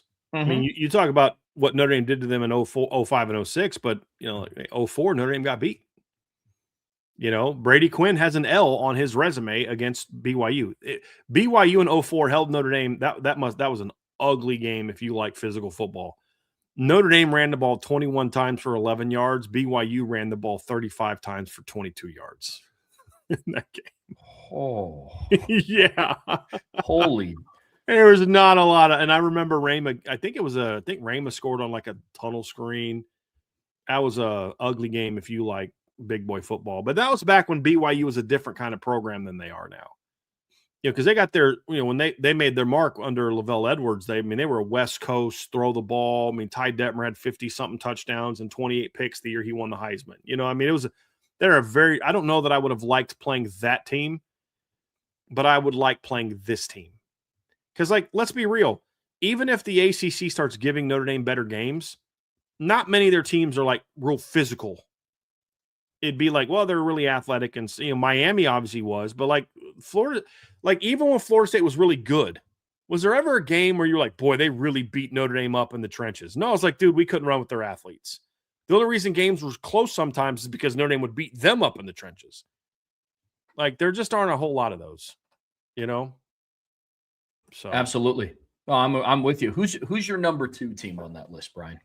So I've talked about this one before. I would love to see Notre Dame kind of get an SEC rivalry, and I think the team that would make the most sense to me, that would geographically make sense, that would be a team that doesn't already have an out-of-conference rival. So, I wouldn't want, Kentucky's got an out-of-conference rival, Florida's got an out-of-conference rival, Georgia's got an out-of-conference rival. You're not going to have a rivalry with, there'd be some attractiveness to having Georgia as a rival, because I think the fan base is they've played some great games, but it's not practical because they already have an out-of-conference rival.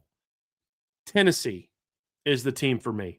They haven't played a whole lot. Notre Dame and Tennessee haven't played a whole lot. The times they have played, there have been some really good games. I still remember, the game when Notre Dame went out to Tennessee and beat them with Rocket. Had 2 long kick punt returns that game. It's a 4-4 all-time series. Notre Dame beat them in 78. Tennessee beat them in 79. Notre Dame beat them in 90. And Tennessee won 3 in a row. They won in 91. They beat them by a point. That was a huge Tennessee comeback. I think Andy Kelly was their quarterback in that game. Brought them way back. They blew Notre Dame out in 1999. They beat Notre Dame by 10 in 2001. Then Notre Dame upset a top 10 Tennessee team in 2004. I believe that year that Tennessee's only losses were to Notre Dame and Auburn. Let me look this up real quick. And so Tennessee had 3 losses that year, and I believe they had the loss to Notre Dame and the other 2 to Auburn. Yes, they lost to number 8 Auburn in October. They lost to Notre Dame in November, and then they lost to Auburn again in the SEC title game. They beat Texas A&M in a bowl game. They beat Alabama that year. They beat number 3 Georgia on the road. They beat number 11 Florida that year. That was a year, Trev, if you remember, that Auburn went undefeated and didn't play for the title, because Oklahoma and USC were also both undefeated. Those are the only losses for Notre Dame that year. I remember Mike Goolsby had a big game against Tennessee. He was one of their linebackers on that team. That was a big upset. And then, of course, Notre Dame blew them out in 05.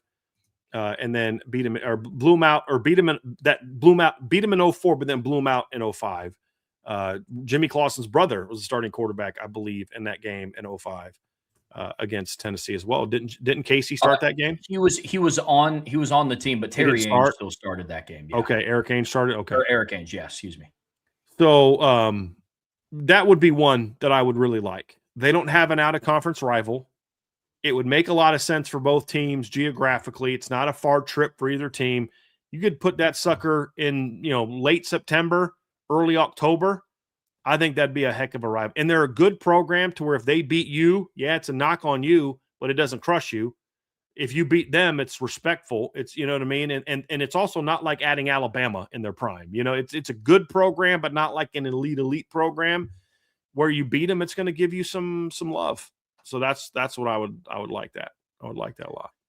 For my second team, I also went the SEC route, and I share a lot of the similar sentiment that you do about Tennessee, but I went with Texas A&M for a couple of different reasons. One, I think they need a high-octane game down south, like to build some notoriety down south with whether it be with recruits or, look, let's be honest about this. In 2024, by and large, a lot of the reason why Notre Dame still got a lot of credit was because they went down to College Station and beat Texas A&M. Now, they went 8-5. They weren't the team that we thought that they were going to be year one under Mike Elko, but they still got more, I guess, credit for beating Texas A&M in week one on the road than they did against Louisville, who is just as good, if not better, of a football team. They beat them in South Bend. Naturally, they're going to get more respect for beating an SEC team that goes 8-5 than beating Navy and Army, even though they had like a combined 3 losses between the two of them. And one of those losses was to each other. They're going to get more respect than even when they beat USC out on the road, because USC wasn't a great team that year. But I have Texas A&M on this list because you also have a little bit of history there. They're 4-3 all time. They played 7 games. Notre Dame leads that series 4-3. But you got the Cotton Bowl Classic, I think, in 93. The 24 and 25 games were awesome and pivotal for both of those teams. Look, man, in 2024, that Texas A&M game showed the Notre Dame fan base that it's like, this team can go on the road in SEC country and pick up a big win. And it did the same thing for Texas A&M in 2025. It's like, hey, we have a program that can walk into to anybody's house and get a win. And we can sit here and talk about, should they have won? It was more so Notre Dame losing that game than Texas A&M winning, but they won. Exactly. Marcel Reed had to make that 4th down throw. Yes. He got held. I get he got held, but he still had to put that ball on the money to make that play. They had to play their part, and at one point being down 10 to come back and beat Notre Dame inside of Notre Dame Stadium, a place where they've been historically pretty good, especially against top-level competition. But I think it brings value to their schedule as well. I think it brings a little bit more value than what like a Texas Tech, Houston, or Baylor would. Sure. Agree. So there's that aspect there. But I love the storyline here with Mike Elko as their head coach. Both him and Freeman were defensive guys and both defensive coordinators at those schools. Different track record for Mike Elko, but now they're both head coaches at those schools. I like a lot of the storylines too. Having good storylines has to involve more than the future and the past. It also has to involve the present. It has to involve all 3 of those. The present storylines for Texas A&M would be really good. 10 years from now, Marcus Freeman and Mike Elko probably aren't there.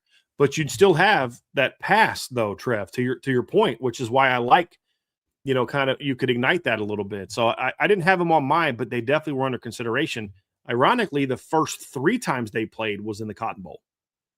That's crazy. They were all under Coach Holt. So in 1987, Notre Dame started the year 8-0, and then kind of faltered down the stretch. Lost to, I'm looking it up now. I think they lost to like Penn State. They lost to Miami, and then they lost a bowl game to they lost the Cotton Bowl to Texas A&M. So yeah, they started the year 5, 6, 7, 8-0 or 8-1. Lost to Pitt early in the season. Climbed all the way up to number 7 because they were coming off of a 37-6 win over number 10 Alabama in November. Then went on the road, lost by a point to Penn State, lost at number 2 Miami 24-0, and then lost the Cotton Bowl to Texas A&M. Then in 1992, Notre Dame was 9-1-1. They had tied number 6 Michigan early in the year. Got still one of the craziest upsets ever. I still don't know how this happened. Lost to Stanford in early October, and that dropped Notre Dame down to number 13. Then they went on an absolute tear. They blew out Pitt the next week on the road, 52-21. They blew out BYU at home, blew out Navy, beat number 9 Boston College in November, 54-7. The next week was the Snow Bowl, where they beat number 22 Penn State, 17-16. Then the final game of the regular season, they went at USC, won 31-23. They were ranked 19th. And so then that set up a number 4 versus number 5 Cotton Bowl matchup that Notre Dame won. And if you go back and watch that, Trev, a lot of Notre Dame players had to switch their cleats in the middle of the game because it was on AstroTurf, and they kept slipping. Reggie and Jerome, and so they had to put on like these longer cleats so they could keep their footing. And in the second half, Notre Dame just came out and physically steamrolled them in that game, and it was a very convincing win. It ended up being 28-3. It was much closer at halftime, and Notre Dame dominated. And the next year, Notre Dame obviously was undefeated until the loss to Boston College. That year, they beat number 3 Michigan. They beat number 1 Florida State. And then they beat number 7 Texas A&M in the Cotton Bowl in a much more competitive game than the year before. So, like, there is some history there. Notre Dame finally got a win in College Station last year. And then Texas A&M got their first win in South Bend. It was only the second time they've played in South Bend. So actually, well, technically, the first time they played in Notre Dame, Indiana, since it's technically not South Bend anymore, being on campus. But you get the point. But yeah, that's one that I like. That's one that I like as well. I think there's also one thing that Texas A&M would give you that Tennessee doesn't, even though I still like the Tennessee rivalry more.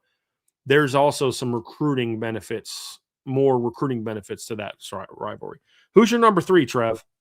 My number 3, I think, might surprise some people, but I went with Louisville. I think that's a team that should be on Notre Dame's schedule a little bit more regularly. So they only started playing each other recently. They've played 5 times in their series history, but it started in 2014, and they've played in good games, and both sides have benefited from playing each other. And what I mean by that is when I look at a rivalry, I didn't want to pick an opponent that Notre Dame was like 9-0 against. Now, if it fits a good narrative, then I'm all for it. But you look at the Louisville rivalry. Louisville won in 2014, and what was just an ugly game. And I'm sure a lot of us remember that. Louisville won 31-28, and then obviously to kind of be the trump card, an even uglier game for Notre Dame, Louisville won in 2023, 33-20. Then Notre Dame won in 2024. Obviously, they've won in other years as well, but that 31-24 game is kind of what turned their season around in 2024.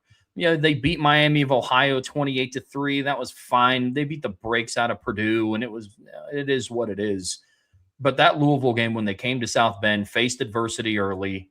On the opening kickoff, faced adversity. They were able to battle back from that, and I think that's what helped turn around their season. I like the Louisville rivalry because they're kind of one of those in-betweener teams for me. They're not irrelevant. They're not an irrelevant program. I wouldn't even consider them lukewarm, but they're also like not knocking on the door of becoming an elite team the same way that Oregon is, or Texas, or Notre Dame. So I like that, to where you're getting a high-quality game, and you're getting a quality opponent, but you don't have to sacrifice, you beat Louisville. It's like, yeah, that 9-3 team that got a win in the Citrus Bowl and went 10-3 that year. Notre Dame beat them. But it doesn't have the same inflection as, say, beating a Purdue, which is a team that I also think they should bring back. But it also doesn't necessarily give you that same factor of beating a Georgia or beating a Texas A&M or a Miami, but it's also regional.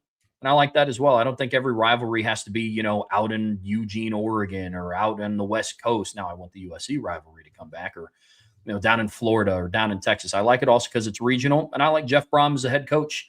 I think they'd have some really fun duels. So Louisville's my 3rd team. The tough one with Louisville would be the fact that they already have a non-conference rival. Yeah. That'd be the tough, like logistically, that'd be tough. Now that they're playing 9 league games, that would make it real tough. But that's one of those games where if I was Notre Dame, I would have, if the ACC wanted to keep us. And somebody in the chat said that, like, I guess Tom Fornelli from CBS had a hot take about Notre Dame leaving for the Big East and other sports, and then signing the Big Ten deal for football. And I'm like, apparently Tom Fornelli listens to Irish Breakdown, because we've said that before. But one of the things to keep, if the ACC wanted to keep us, I'd say, well, listen, that's fine. We'll stay with you, but we want these teams on our schedule regularly. And that's actually something that I'm going to ask you here, Trev, a little bit of a quick caveat. that I'll go after I give my third. Actually, I'll just do it now. One thing I would say to the ACC is, you want to keep us. Here's what we want. We want Pitt or BC. Like, we want Pitt on our schedule every year. Or we want Pitt or BC on our schedule every year. We want to rotate home and homes with them every year. Something like that, we want, more games against Syracuse or so, like teams that are from regions where we have a lot of Notre Dame fans. We want at least one Carolina team every year. And we better have at least one of, but no more than two of, Miami, Florida State, and Louisville on our schedule every year. Like, we want these teams more. It doesn't make as much sense, like, with the Clemson thing. But before, it would have been, I want one of Miami. You could do it with, like, Virginia Tech. We want two of, at least one of, if not two of, but no more than two of, Florida State, Miami, and, like, Virginia Tech every year on our schedule or something like that. I would start demanding more of those terms rather than just these general, like, no, we want to have more of a say on who we're going to have on our schedule. We don't need Wake Forest on our schedule. We don't need to have Wake Forest, Duke, and North Carolina on our schedule in the same year. Like, we want one of them. You only give us one of the North Carolina teams per year. That would be something that I would look into if I was Notre Dame. And that way you could get Louisville on your schedule more. You could get BC and Pitt on your schedule more. You could get Miami on your schedule more, because if the ACC thing went away, I would look in one team that I would look into. And I don't know that you could call them like an old rival because they didn't play enough. But the new rival, I even had it here, Trev, is Miami as potentially a team to consider if Notre Dame was no longer in the ACC. I would talk to Miami like, hey, are we interested in ramping this thing back up? At least 4 years on, 2 off, 4 years on, 2 off, something like that, I would look into. Here's my third. And I looked through a lot of different teams, and you know what I would not do, Trev? I would not actually pick a third team. I would have a rotation of 4 teams on my schedule. I would do home and homes in a rotating period with Northwestern, Vanderbilt, Duke, and Stanford. I think there's value to the education schools playing each other. Notre Dame playing Northwestern. Notre Dame playing Vanderbilt. There's no value to having those teams. Notre Dame and Stanford. There was a small period of time, 2 small periods of time, where Notre Dame and Stanford playing meant something. And when I mean something, I don't mean it in the sense of like what was said earlier, like I need those games to matter. I just mean you actually cared about the rivalry. And that was in the 90s when Stanford beat Notre Dame a couple times. And then obviously in the Jim Harbaugh, David Shaw era. Like, those were important games in Notre Dame. You actually cared about playing Stanford. You were recruiting against each other. Outside of those 2 small stretches, that game just has meant nothing. They're not good. And it also doesn't mean anything. And so, like, to me, meaning something, as I said earlier, could be it means something in that it's 2 highly ranked teams, or there's some meaning to the rivalry. Purdue may not be good, but the rivalry means something. We're playing for this, and it's this, and there's a history and all this. What's the history of Purdue? That one time that bad Denny Green team upset Lou Holtz? I mean, like, who cares? Like, it just doesn't mean a whole lot to me. And especially with them not being good. If Andrew Luck could get Stanford to being good again, I may care more about that rivalry, especially if USC's not on the schedule.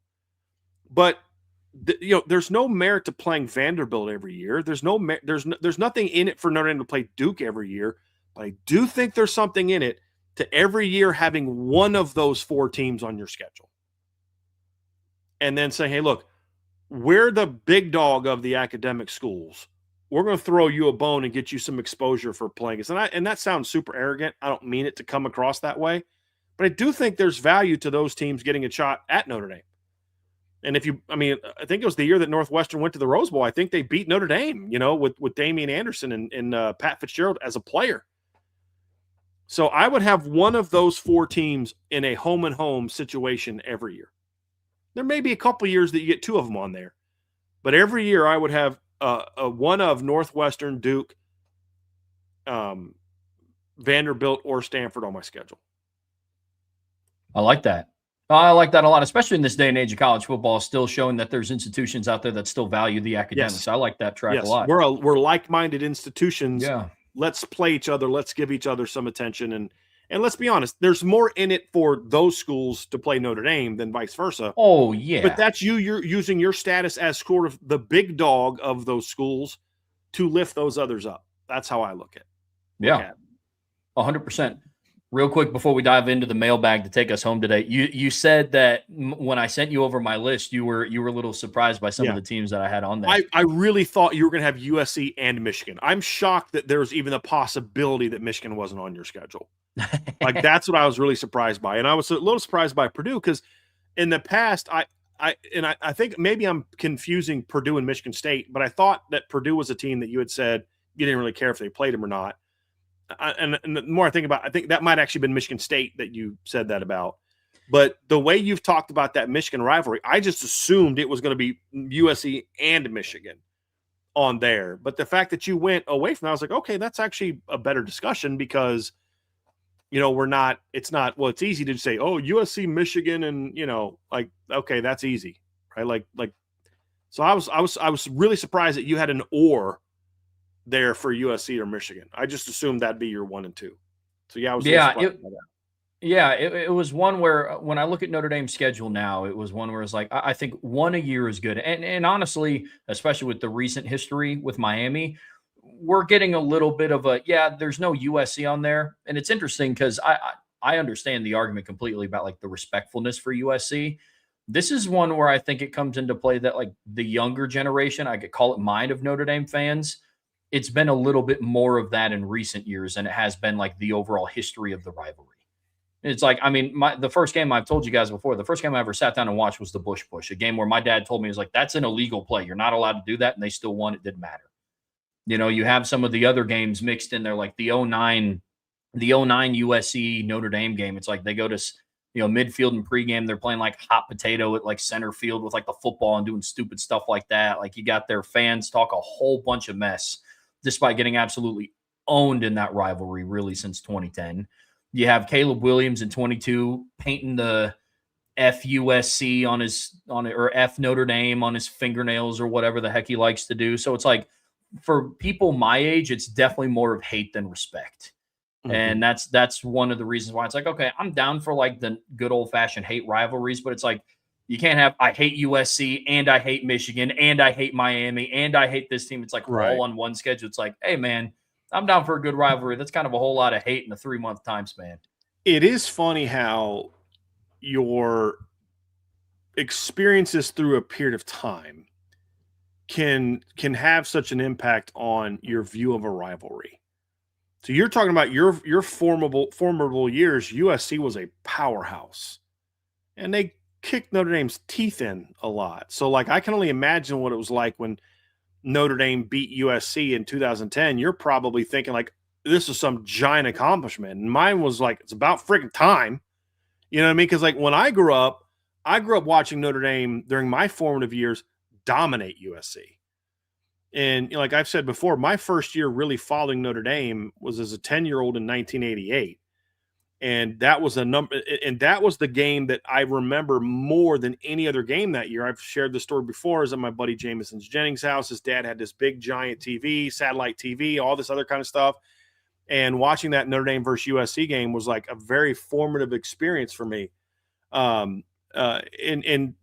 like it was a dominant performance from Notre Dame. And then that was part of a stretch where Notre Dame didn't lose to USC until 1996. They beat him in 88. They beat him in 89, turned the ball over like 5 times and still beat him in 89, beat him in 90, beat him in 91, beat him in 92, beat him up in 93, tied him in 94, beat the mess out of him in 95. USC won in 96, 97, 98. But then Notre Dame got back to dominance, winning in 99, dominated him in 2000 out in LA, beat him convincing in 2001. I didn't realize what was about to start. And then obviously starting with the Ty era, like Bob Davie had a winning record against USC.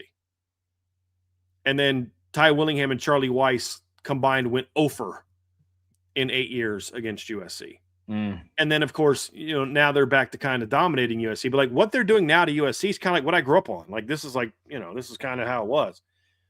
So that's why it was hard for me to kind of hate them the same way that because Michigan would beat Notre Dame back then, and then when they didn't beat them, it was always like it was a battle, man. Like, so yeah, it was very interesting. That's why those rivalries were more heated for me. Heck, in my lifetime, Michigan State gave Notre Dame some tougher games in some years growing up in my childhood than what USC gave them at times, and so it is funny how that can influence your your view of a rivalry, sort of that era that you kind of grew up on can really have and actually I'm correct, yeah, because USC Michigan State beat you at Notre Dame in 83 and 86 and in 97, so like they had 3 wins until USC finally got on the board with the win over Notre Dame.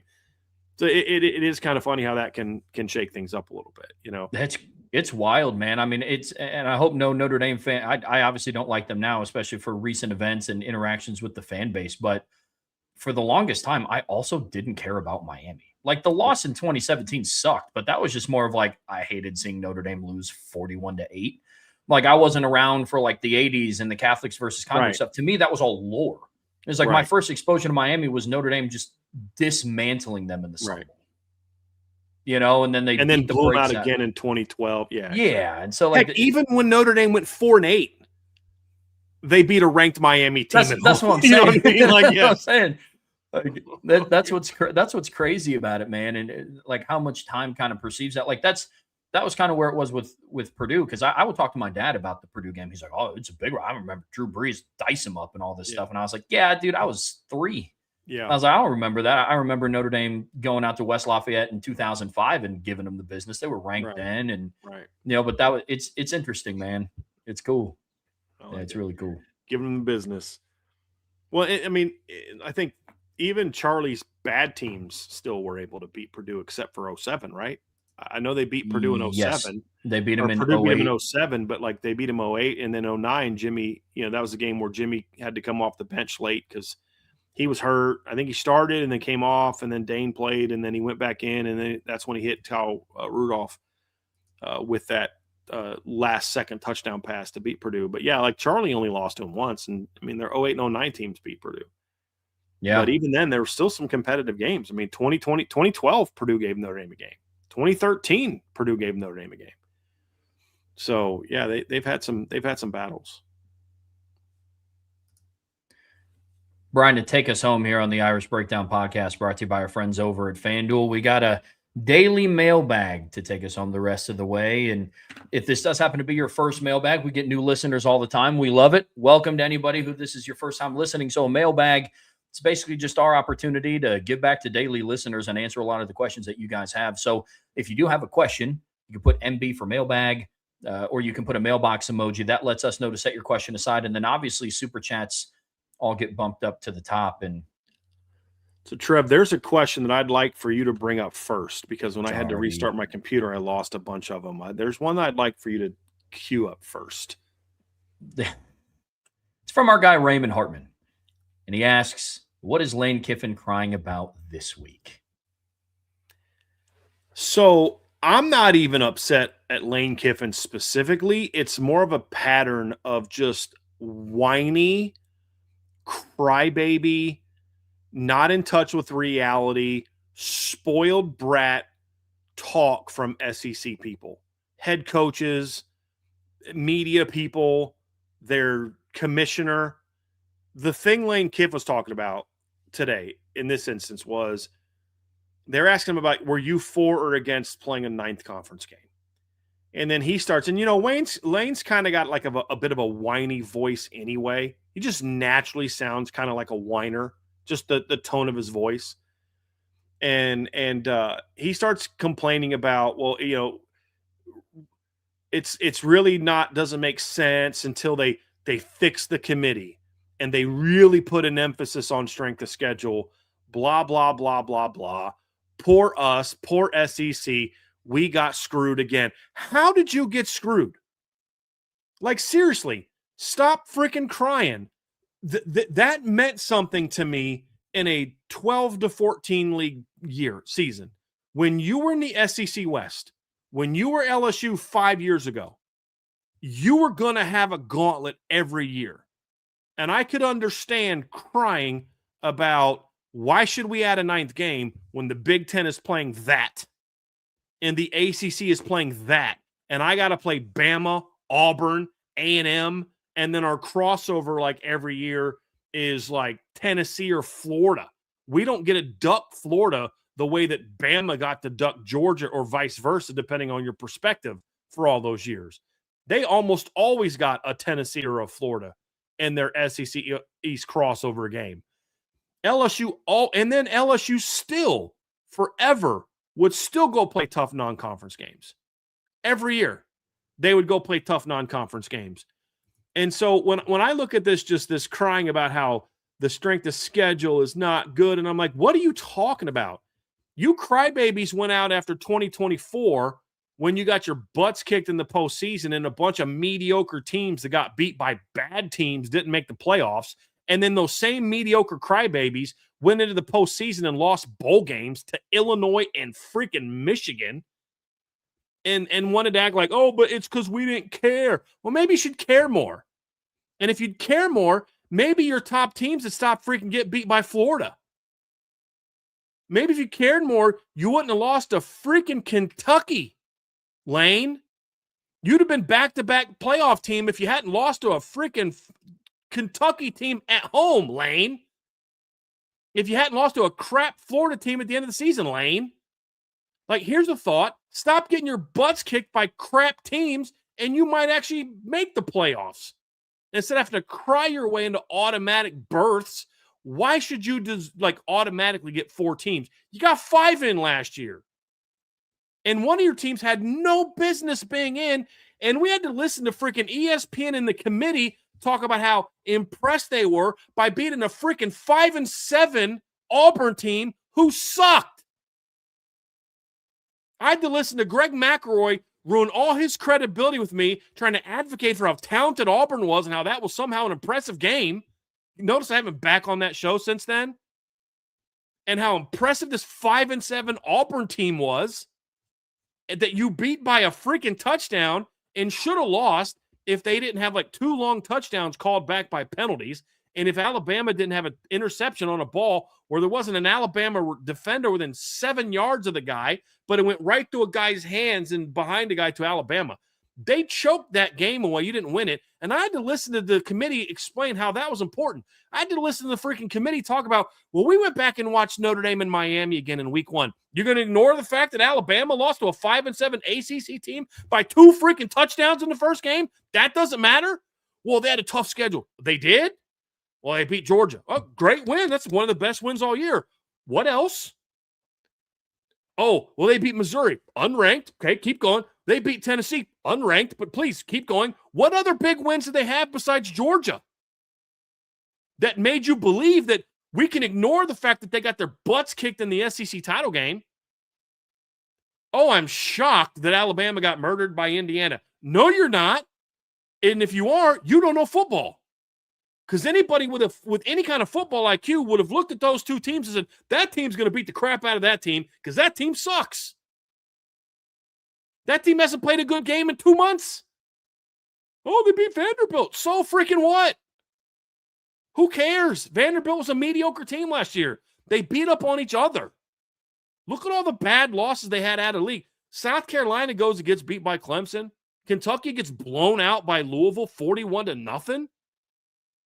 Did those games? I mean, I know you like to dismiss every bowl game you lose, but does the last game of the regular season not matter?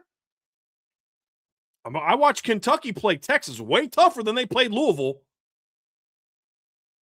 You know, I had to watch Florida State get their butt kicked. Didn't they lose to Stanford last year? Or was that the year before? But they sure as heck beat the crap out of Alabama in the opener. Don't remember a bunch of injuries kind of derailing their season. I just remember they started playing their conference and started getting beat. So this nonstop crybaby stuff about the strength of schedule and blah, blah, blah, blah, blah, blah, blah, I don't want to hear it. And to our resident SEC fan, again, you're kind of purposely missing the point. The point is the bowl games and the non-conference schedule shows that the SEC is not what they used to be. So you don't get to keep automatically getting brownie points because you got an SEC logo or patch on your jersey, and we all got to pretend like all of you have tough schedules. That used to be true. That's not true now. You can't look at some of these team schedules and say, that looks like what Georgia has to play, because it doesn't. There is a big difference in the quality of schedules in 2024 between what Georgia had to play and what Texas had to play. Very different. So this notion that we're somehow being unfairly treated when you got 5 teams in last year, but the team that's won now the league that's won the last 3 national titles only got 3 teams in? And a league that basically owned you in rivalry week only got 1 team in? They had a 10-win team in their conference. Why didn't they get respect? Oh, Virginia's not good. And Tennessee is? Missouri is? Missouri almost lost to Kansas. And so notice how all these September and late November games look great, and then you actually look at how those teams did in their own conference. Like, boy, they got their butts kicked in their own conference. But somehow that was a good team when they played Missouri. They cared more when it played Missouri or when they played Kentucky. It's such a bad look. You guys were the bullies for a long time, and you earned it. You earned the right to be considered the bullies and the best of college football because you won all the big games. Now you just look like a bunch of crybabies who, you're the little kid on the playground and somebody just came up and took your toy and you just sat in the sandbox and started crying for your mommy. They took my toy. I deserve that toy. You know what I mean? Like, that's what they are now. Go take it back. Stop being the crybabies. You got 5 teams in last year. 5. And the only teams you guys beat were like what? You beat James Madison. You beat each other. And who do Ole Miss beat what? Like, who am I missing here? Georgia hasn't won a playoff game the last 2 years.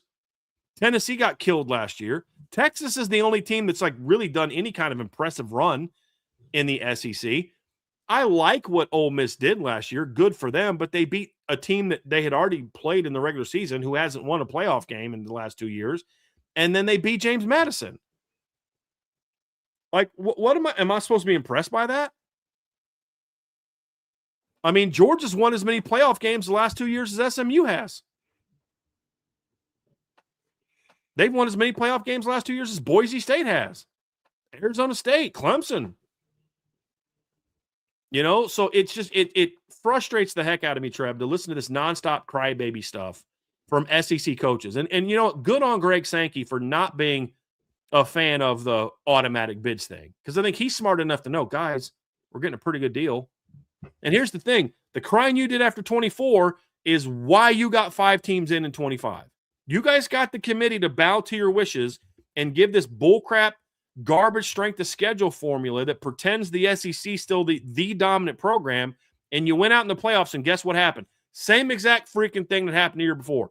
So do you want to get more teams in so that's more teams that can get their butts kicked by the Big Ten and Notre Dame? Is that what you're looking for? Because they will gladly do it. So that's my rant for today. I am just so sick of the crybaby crap from the SEC. We deserve more credit for strength of schedule. We deserve this. We deserve that. Then earn it. Go beat somebody that matters in the playoffs, and then we'll listen to you about, hey, maybe your league might mean something. Stop getting blown out in all these I mean, you guys, your best team the last 2 years has barely beaten Georgia Tech the last 2 seasons. So it's such a bad look.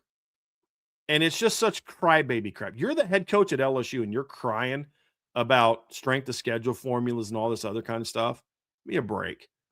Stop losing to teams that suck in your own league, and then maybe you might have a leg to stand on. It drives me nuts. Unfortunately, what we're just starting to see from the SEC is just it's the fall of a dominant conference. They're just taking out their frustrations and looking at a way to they're trying to find a a solidified thing to point their finger at and blame. And it's always the strength of schedule metrics or how they get into the playoffs to mask the fact that they haven't even had a team play for the national championship in 3 years, let alone win it. I think that's the biggest thing when it comes down to them. So it is what it is. They'll continue to whine about it. If you want 4 automatic bids, that's fine, but then you are capped at 4. Like if you want 4 automatic bids, that has to be the caveat. Yep. It's not 4 automatic bids and then but these other teams also deserve it. It's like, no, you fought for 4. Yep. You got your 4, you're done. Yep. That has to be the caveat. I mean, I agree with everything that you said, man. It's so tiresome. It is. I can't feel bad for a team that got gifted a team a playoff spot. And I don't think it's a coincidence that in 2024, Bama was doing the loudest crying about why they didn't get into the playoffs and yada, yada, yada. And this year they were the team that got gifted a playoff spot. Yep. You're not going to convince me that was a coincidence. No, you're not. It's 100% correct. And and I don't know why Lane's upset about playoff berths. Who's to say he won't bail on his team before the next time they get in the playoffs? He didn't really care. You know what I mean? Like, so yeah, crybabies. Here's another interesting topic. And actually I went ahead and kind of condensed some of this a little bit because Irish in Florida, Aiden Benami and Tommy Guns all asked the same question. And it was just kind of our overall thoughts on the Bussin' with the Boys collab with Notre Dame this week. Irish in Florida said, seems like bringing great vibes and showing program in a great light to the general public. So overall, Brian, what are kind of your thoughts on this? I don't care. Obviously, I'm going to be frustrated by the fact that we're a Notre Dame site that talks about Notre Dame every single day, that covers Notre Dame every single day, that, you know, I'm someone who went on national shows throughout the playoff whole thing, and I fought for Notre Dame and argued and defended for Notre Dame. And then these freaking guys get this all access carpet rolled out. We get 4 periods of practice, and they don't even let us watch the whole 4. They made us leave early from the 4 practices.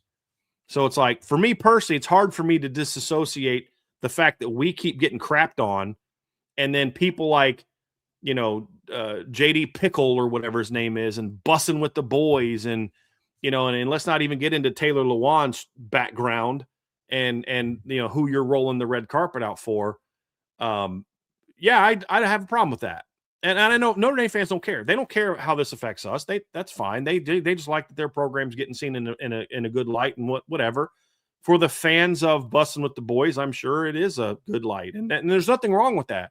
It's not even so much that they do that for them that bothers me. It's that they do that for them and then crap on us all the time. That's more of my problem. Well, they're a bigger show. Well, maybe if Marcus Freeman would come on our show from time to time, we could grow and become more of a bigger show, and you could actually help lift us up instead of doing that. But it's typical of the Notre Dame media. They obsess over being appreciated and liked by the national media and bigger spotlights, and that's fine. And then don't give 2 rips about us. So it's hard for me to disassociate the two. Taking a step back from how it impacts us, I don't think there's any harm in it. You know, I mean, you know, you get some good spring vibes and love and from people and whoever their audience is. I don't think it affects recruiting at all, but I would assume that their audience is younger, 20-something guys. You get to show Notre Dame in a positive light to them. I don't see any harm in that from that regard. So whatever, it is what it is. But it's going to hit me different than it's going to hit all of y'all, because y'all don't care. You look at it from a bigger picture standpoint, where I look at it as like, you know, man, like I put my reputation on the line. I burned bridges with people that would bring me on their national shows because I defended Notre Dame. And what do we get in return? Less access than we had last year. Thanks a lot, Notre Dame. Appreciate that very much. Yeah, unfortunately, to Brian's point, it's a little on par. I do think that on one side, things are being made a little bit too much out of this. I've seen, you know, think of the recruiting impact. And I was like, I don't think it's going to have any impact on recruiting. I mean, it's cool, but it's on brand for what Notre Dame likes to do. They'd rather go on a national media tour through New York City in the middle of fall than having it with its own media. And it is what it is. I've gone on record to say this before, and it's a little bit different, you know, being on this side of the table, to Brian's point, but do something. Like, if you're not going to give us the time of day, then make sure you're projecting your program in a positive light somehow. And if you'd rather do that through Good Morning Football and the Today Show and and Sports Center and all those things. Like, fine, it is what it is, I suppose, but it does hit a little bit different for people on our side of the conversation because it's like we're the ones providing it day to day. For me specifically, if I want to go up and see a practice, I haven't been at those 4-hour practice or the 4-period practices because it's just not worth my time. It's not. I'm not going to drive and spend 5 hours in a car round trip to be at a 25-minute media session where people get to ask maybe 8 questions. That's just not worth my time. Unfortunately, I can make it up for the full practices. There are things like the blue gold game because there's an ROI there, and I understand that. But, so it's tough. It's frustrating to see that from somebody from my chair because unlike some of the other, writers on the beat, and this isn't a knock on anybody, it's just I don't have the luxury of being 20 minutes away from campus. So it's tough to see somebody get the red carpet rolled out for them that, I put in a lot of the effort to do the research and get quotes and do shows every day to do it. And somebody that just has a big product and a big podcast gets to reap the benefits of the thing that I wish that I got. So it's tough. It's frustrating, but I think sometimes it gets made too much in a big light of on the opposite side of, I think it's just a cool thing. I don't think a 16-year-old is going to be like, I'm going to Notre Dame because they get to go on Good Morning America. I think from a standpoint of trying to build your fan base, these things have value. Going on with Pat McAfee has value in an attempt to get what we're doing to a broader audience. Going on the On3 National, going on the ESPN, doing the Good Morning America thing. You're taking your program to in front of more people's. And when you have someone like Marcus Freeman as your head coach, I understand wanting to do that. So again, there's value to that. My problem will always be, why do you guys put so much effort into that and so little effort to giving 2 craps about us? That's my beef. Marcus Freeman had no problem coming on our show when he was a coordinator, but now that he's the head coach, I can't get his coordinators on the show. You know what I mean? Like, that's the frustration. Absolutely. That I have. And it is what it is. But why does it have to be either or? Why does it have to be one or the other? Why can't it be both? Sure. Do this and then also allow us to have, to get a little bit of a taste of that. So I'm with you. Here's an interesting one, and I figured I'd just get this one out of the way for you right now because we're all pretty fired up. But this is from BD Loves. This is supposed to be BVG. Brian, it's me, Jay Melvin, and for today, only I have changed my profile name and pick because I know you love to reminisce on the glory days of Brian Van Gorder. Coach, have I simply outdone myself? Noted. You have made the list, my friend. You have made the list. Oh, man. Oh, it's good. All right. Very well played. We got a lot in here from Salty. So from Salty Virginia Peanuts, which team has the toughest schedule in 2026? I haven't gone through the schedules enough to really have a sense of that. Off the top of my head, I'd probably say Ohio State is one that I think has a tough schedule. I'd honestly, Salty, I'd have to kind of go through that. Trev, that's actually a good topic idea that we should do this summer when we start doing our season previews, is rank the 10 toughest schedules. And toughest schedule can mean one of two things. Like, what is a hard schedule for one team may not be a real hard schedule for another team. You know what I mean? But I think Ohio State's schedule, off the top of my head, Trev, is just, I don't care who you are, that's a tough schedule. You got to play at Texas. You've got to play at Iowa. You got to play at Indiana, at USC, at Nebraska. You have home games against Illinois, who's they've won more games the last 2 years, I think, than any 2-year stretch in program history. You've got to play them at home. You've got to play Maryland at home, who's got one of the best young quarterbacks in the game. You've got to play Oregon at home. You've got to play Michigan at home. That is not an easy stretch. So when people are like, well, they're playing 2 MAC teams. Yeah, they should schedule 2 MAC teams when they're non-conference. Other game is at Texas. I don't need them to also play Notre Dame or go play somebody else when you're playing at Texas. And you've got to play Oregon, Indiana, and Michigan, and USC and Iowa and Illinois in league play.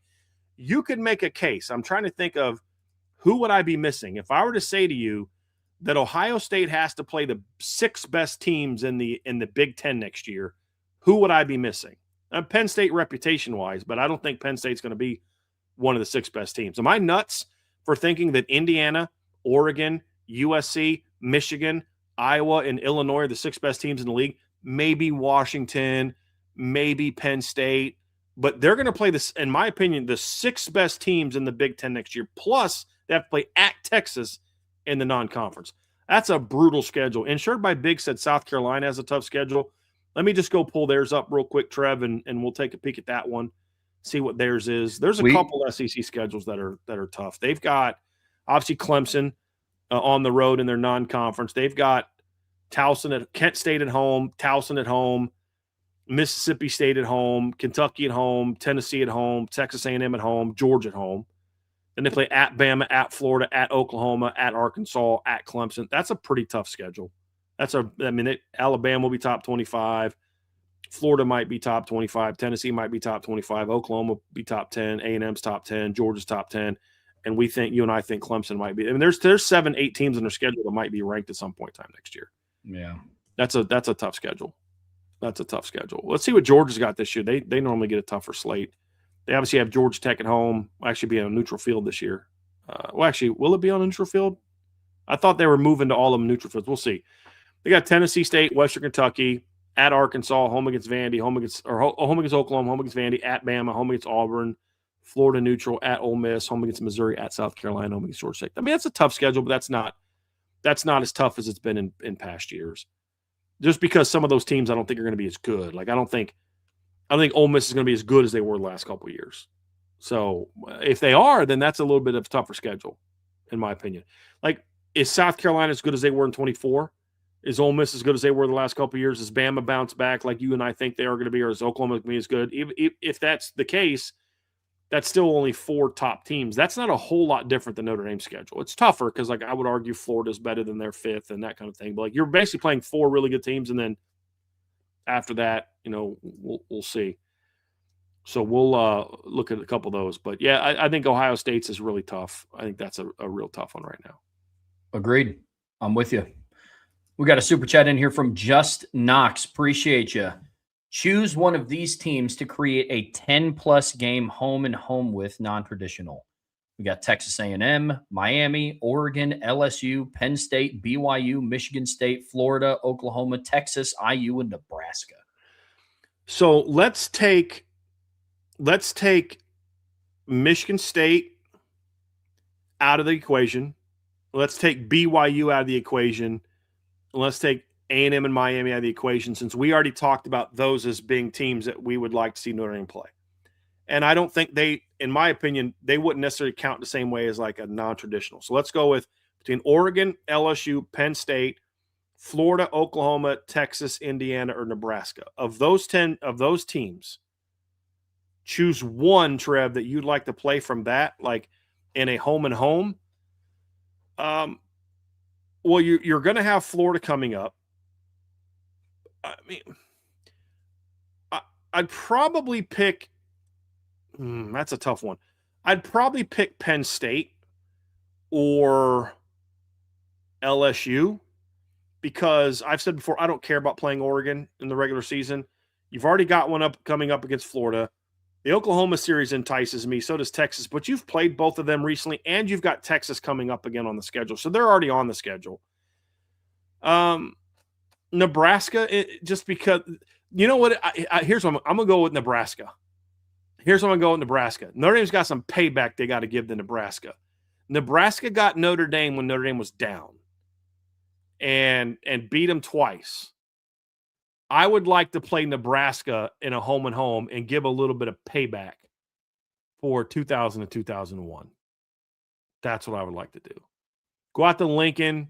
You're not going to overrun their stadium like Notre Dame they ran over Notre Dame's. It's just not going to happen. But you can dominate that rectangular thing with the green and the red and the white on it, and you can put the boots to them for 4 quarters, and that'll make me feel a lot better. How about that, Trev? How about that answer? A little payback for them. I like it. The only thing that I'm evaluating this on is what stadium I would just like to see Notre Dame play in. And so for those reasons, I'm going LSU. I think that'd be a fun home and home series. And I mean, you can just chalk that up to every other year they have a road game at night in Death Valley. So I think that would be fun. Like that's literally the only evaluating thing. I'm putting recruiting aside, matchups aside, their other schedules aside, but just on stadium alone, that's probably what I would go with. Got one in here from Black Irish 864, our guy Christopher Galloway. He says, Brian, do you see a comp for Malachi Toney in our freshman receiver class? Not a direct, definite, they're like twinsies kind of thing, but Bubba Frazier has got some of those traits that I think that Malachi Toney. You know who might actually like more identify with Malachi as almost a direct player might even be Braden Robinson for what he did in high school, because he's more of a natural receiver than Bubba. The problem is he's so much smaller that I don't know how well that translates. But like Bubba Braden could run routes down the field. He tracks the ball very well. He's fast. He's really quick and sudden. I think Bubba has the potential to be a lot like Malachi Toney, style of play wise. I don't know that I'd say that like also I'll say this. I liked Bubba coming out of high school more than Malachi Toney. But the Malachi Toney we saw at Miami this year was not really the guy that we saw. He's kind of had some Will Fuller to him, where like he just got better when he got to college. Yeah. And I mean, not that I didn't like him. He's a good player out of high school, but I didn't see this coming from him. Like, he's really good. I'd say Bubba would be the guy that has the best chance for that one. Yep. I was going to go with Bubba Frazier. I like the Braden Robinson comp, like body type, like how they're built minus height. Braden Robinson's very similar, but if Braden Robinson was like 5'11", how they play, I'm with you completely. Yeah. Here's one from Salty. What was the worst college football prediction you've ever made? Notre Dame is going to go 12-0 in 2009. Now, I told a friend of mine that year that I'm predicting it based off what they should do, not what they will do. But I thought what they would do is at least go 10-2. So it's bad no matter what, no matter how you spin it. That'd be mine.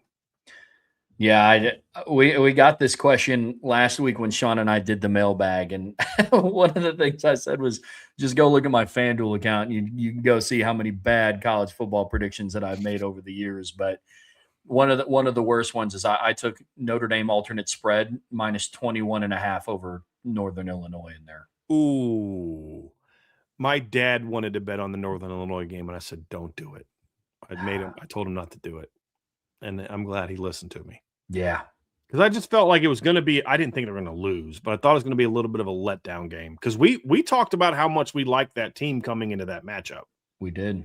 And I just thought they might keep it to 17 or 20. I had no thought that they'd win that game. But I got to stop giving love to teams like that, because I gave a lot of love to Marshall the offseason of 2022 as well.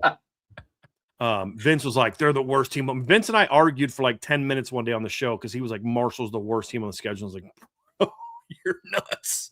Like, I still didn't think they were going to beat Notre Dame. I just thought, you know what I mean? Like, I thought it'd be competitive for a little bit. I got to stop doing that. Unfortunately, in 2022, my argument for the worst team on their schedule was probably going to be Stanford, because they hadn't beaten a Power 5 opponent since 2019. They were the worst team on the schedule, and they lost to them also. So that's right. Come a long way at Notre Dame since in a short period of time. So Sure have. Yeah. Got a good one in here from Sine, Cosine, Tangent. How much of the first team offense will we see at the Blue Gold game? I think we'll see. I mean, we'll see CJ Carr. I don't think he'll play a lot, but I think we'll see him. I mean, there's very little harm in playing a quarterback in a Blue Gold game when they got a red jersey on. I mean, when's the last time you saw a guy in a red jersey just get tattooed? It's been a minute, you know. I think they're all smart enough to do that. I mean, I think we'll see a good chunk of it. Like, there's no reason to play Drake Bowen. I don't know that I'd play Leonard Moore, you know, since he started this spring with an ankle. I think it'd be smart to play the starting offensive line, sans Ashton Craig. I think it'd be smart to play a lot of the defensive linemen, at least for a couple series. I'd play the D tackles even more. We'll see the safeties for a bit. I wouldn't play Tay Johnson very much in that series, just with his injury track record. But I mean, we'll see him. I mean, it's really only half of football. The second half is a running clock, and it's a half of football. I think we'll see a decent amount.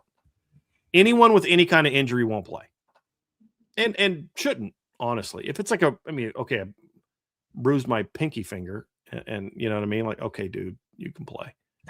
But anything like that, anything else, like any kind of real, like I sprained my ankle in week 1, don't play. I think I'm more curious to see what the division of the teams are going to be and how they're going to be made up. Is it going to be like, do they do like go back to the draft, or is it just going to be best on best? I hope that we get some number 1 offense against number 2 defense and number 1 defense against number 2 offense, because I think your lines need to work together. Agreed. Now, I don't think that they view it the same way we do. I think they're like, well, we got plenty of work together.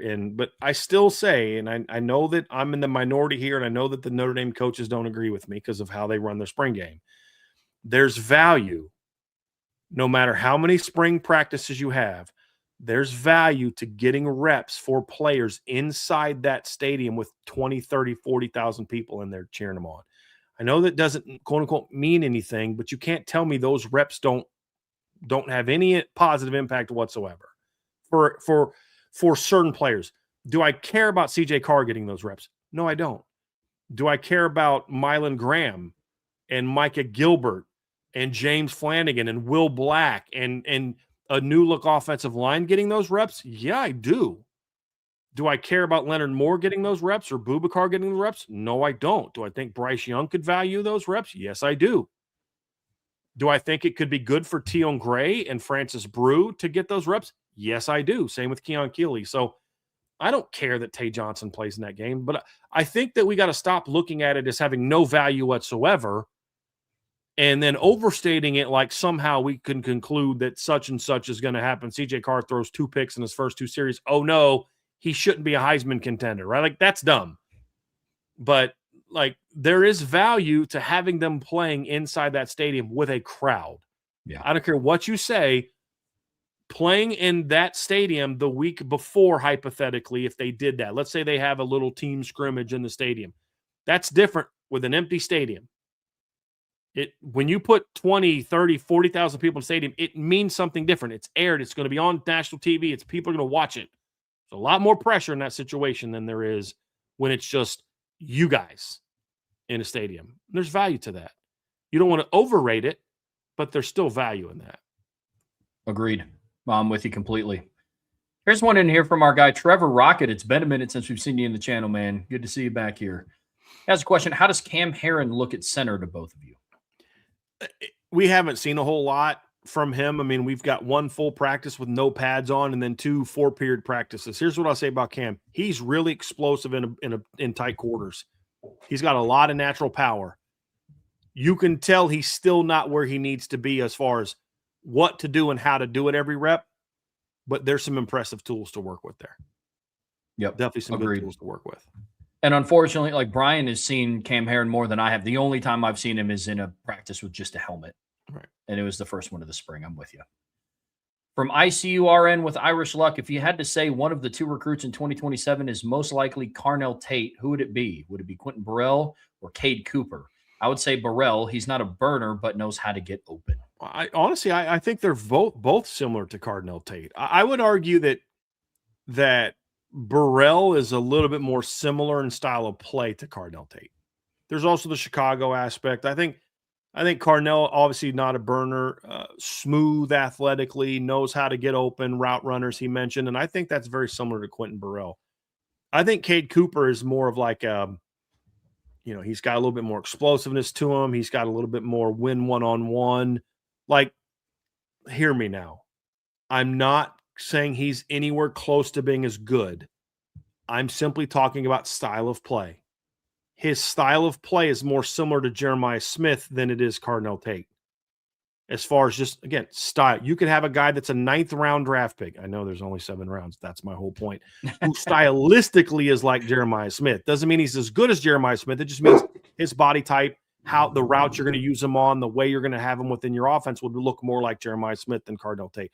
I think Quentin reminds me a little bit more of Carnell Tate stylistically. Cade reminds me a little bit more of Jeremiah Smith stylistically, but I think he'd be more of an X than he would a boundary, or at least early on. So that would be my 2 cents. Because I can just hear it now. Somebody's like, I can't believe that Brian Driscoll compared Cade Cooper to Jeremiah Smith. I'm not. We're talking stylistically. I can say that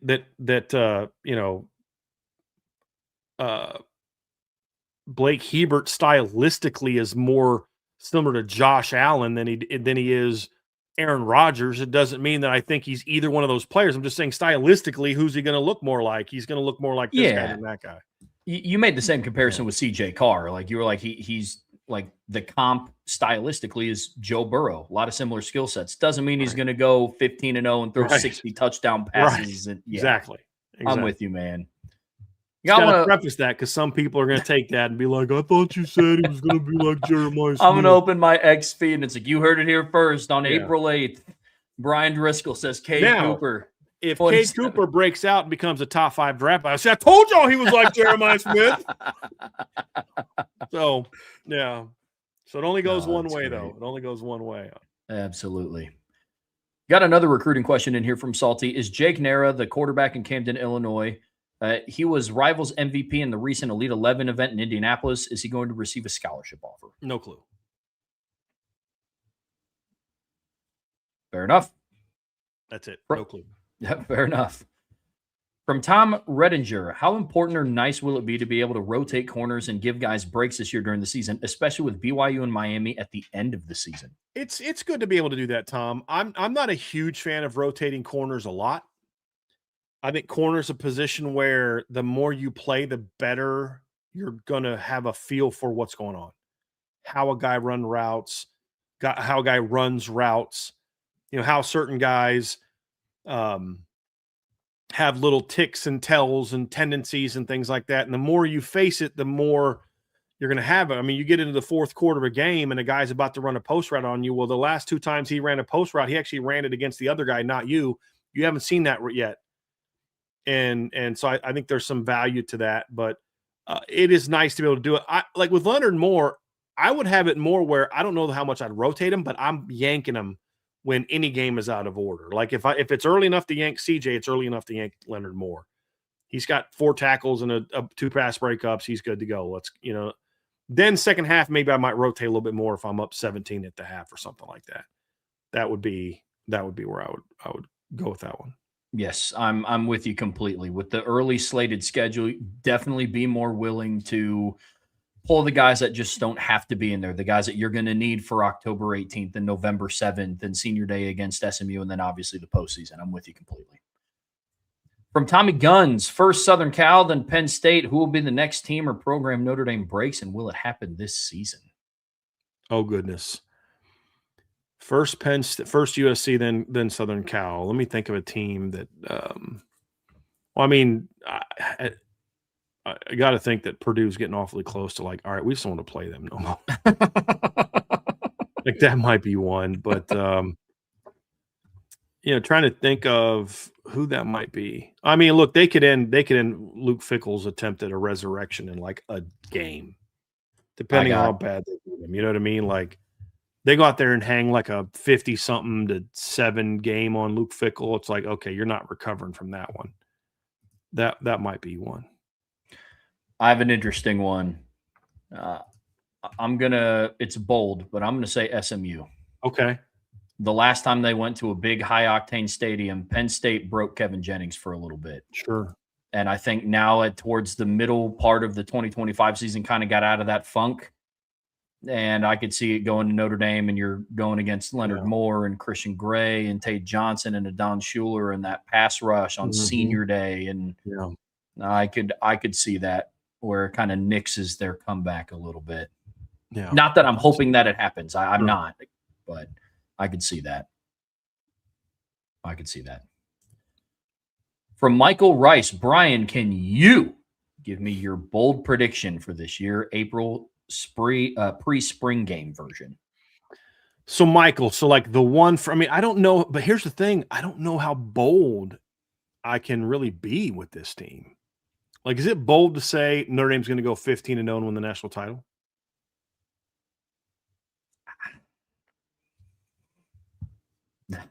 I don't know. I mean, do you guys in the chat tell me? Do you guys view that as a bold statement? I don't think that's necessarily outside the box. Let me try to think of something that's bold. Let me think about this. Notre Dame this year. That a bold prediction for Notre Dame this year.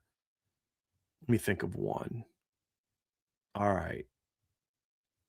It'll be a conflab of things that are going to happen, right? Here it is. Notre Dame runs the table, wins the national title. Notre Dame has the Heisman Trophy winner and the Jim Thorpe Award winner. And Notre Dame has 2 top 5 draft picks in next year's draft. I like that. That's bold. Yeah. I think that's bold. But it's all of them together that makes it bold. And they win the Joe Moore Award. Yep. And Joe Rudolph still hates me. Oh, that hurts. My bold prediction. I'm going with Notre Dame wins the Joe Moore Award and Chris Ash wins the Assistant Coach of the Year award over Mike Denbrock. Okay. And it won't be for how the offense performs. I want to respond to something here real quick.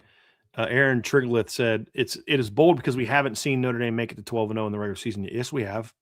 We've literally seen them do that multiple times. We saw Brian Kelly do that 3 times. Well, not 12-0, but we saw Brian Kelly go 10-0, 12-0, and 12-0 in 3 different regular seasons. So, and we saw Notre Dame go 11-1. I mean, it was close, but yeah, I mean, we have seen that. But if you think it's bold, great. Then I answered the question. It's just like with the expectations on this team, not just with us, but nationally, it's hard to think of what could be bold. Agreed. Yeah. That would be it. From Little Guy 1319, out of curiosity for players like Teddy Gerard, who are committed and signed with Notre Dame, but not on campus yet, does Notre Dame provide them resources like workout plans or study materials or not? I believe, Trev, when you sign, you're able to get the workout stuff. I believe. That makes sense. I don't think you can get playbooks yet, but I do believe you're allowed to get.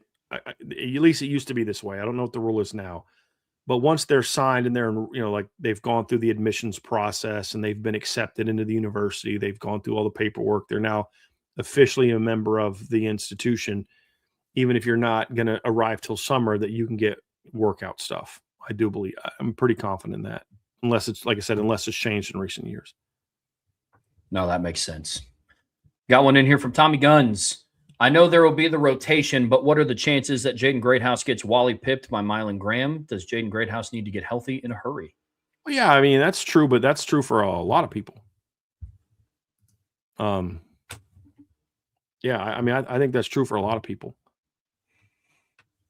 Meaning Jaden Greathouse has to worry about getting Wally pipped by several people, not just Mylan Graham. Both of them, you don't want to let Bubba Frazier get a couple games, to go. You don't want Elijah Burris to get that.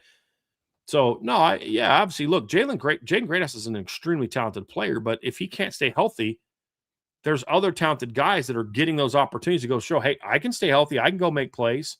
So that's certainly a concern. Yeah, absolutely. And Jaden Greathouse isn't slot receiver is not the only position where you could talk about that. I mean, with every rep that Nolan James Jr. continues to get, that's more heads that he's continuing to turn. I'm with you. Got one in here from Salty. Which first-year coach at a school will have the greatest success this season? When we say greatest success, we're just saying overall best record. It doesn't matter what improvement it is, just who will have the best record of the first-year coaches. Is that what we would consider it? I'd probably, just off the top of my head, I'd probably lean towards Lane Kiffin and LSU. I'm not sleeping on Auburn. I really like that Auburn team, Trev. I do. Somebody said James Franklin. Maybe. I don't think James Franklin's inheriting the talent that Lane Kiffin and even Auburn, Alex Golesh are walking into. I mean, maybe it's John Sumrall. He's inheriting a pretty decent roster. Those are just kind of off the top of my head would be my top guys. But if I had to pick one, I'd probably go Lane. Yeah. But I don't feel great about that. Like, there's other guys that could, and I again, my only hesitation with picking Lane is just I'm not a big fan of Sam Levitt. But Lane's gotten a lot out of good players. I mean, like, not very talented. He's gotten more out of guys that don't have Sam Levitt's physical tools. The physical tools aren't really what I question about Sam Levitt. Got one in here from BD Loves BVG. I know you love that name. Brian, is the main reason you get so heated when talking about Brian Kelly and his enlightened coaches like Molnar and BVG, just to name a few, or because they represent the worst aspect of college football? 100%. And because they screwed players out of opportunities to achieve things that they will never get the opportunity. My dad says this to me all the time. He goes, and he and I agree on this. What bothers me when coaches do things like that is it's not that it hurts the team. It's that you are removing an opportunity away from a young man where he has a small window and a one-time opportunity to be successful. Dane Chris had one shot at this, and you didn't give him your all. You know, like Jalen Smith had one window at Notre Dame to be great, and you didn't give him your all. You know, your 2018 team had a chance to be special, and they didn't achieve their success because you held them back as the head football coach. And that's why it bothers me, because you can still coach after they're done. They can't get that time back. They don't get that opportunity back to be who they could be. And that's what bothers me.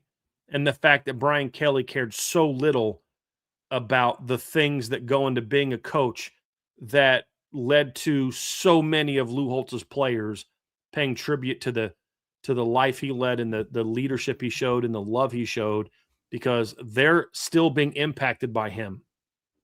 I don't think you're going to see that same outpouring for Brian Kelly and Marcus Freeman. Brian Van Gorder and Charlie Molnar. You'll see it for Marcus Freeman, hopefully, if he stays at Notre Dame long enough. That's what bothers me. I'm with you. There wasn't enough emphasis on developing young men, and that's the real sad part about all of this. I mean, look, I'm getting ready to be a dad, and for some of the stories that you told me about Brian Kelly, the second the season was over, he'd welcome the team back, and they wouldn't see him until the Blue Gold game. Yeah. Well, no, it was the start of spring. Yeah, right. Yeah. Like it's hard to be a present father or a father figure if you're just not there for 3 months at a time. Yeah. I mean, that's real upsetting. Just even if you don't view yourself as a father figure, be available to them. Help them to develop young men. Be a leader. Be a mentor. You know, don't make it about you. That's what bothers me. Yep. You know, it disgusts me. Agreed completely.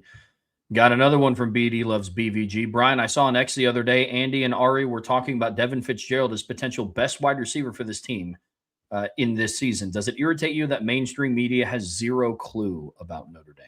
It's not even about Notre Dame. I just am so tired of the number of people that talk about football as their job who know so little about football. Mm-hmm. Like, here's the thing. You don't have to say anything about Devin Fitzgerald other than just how cool it is that Larry Fitzgerald's son is at Notre Dame and what an impressive catch that was. That's all you got to say. You don't got to like bend over and do the Ace Ventura talking out of your you-know-what thing. You don't have to do that, but you choose to do that by saying things like that.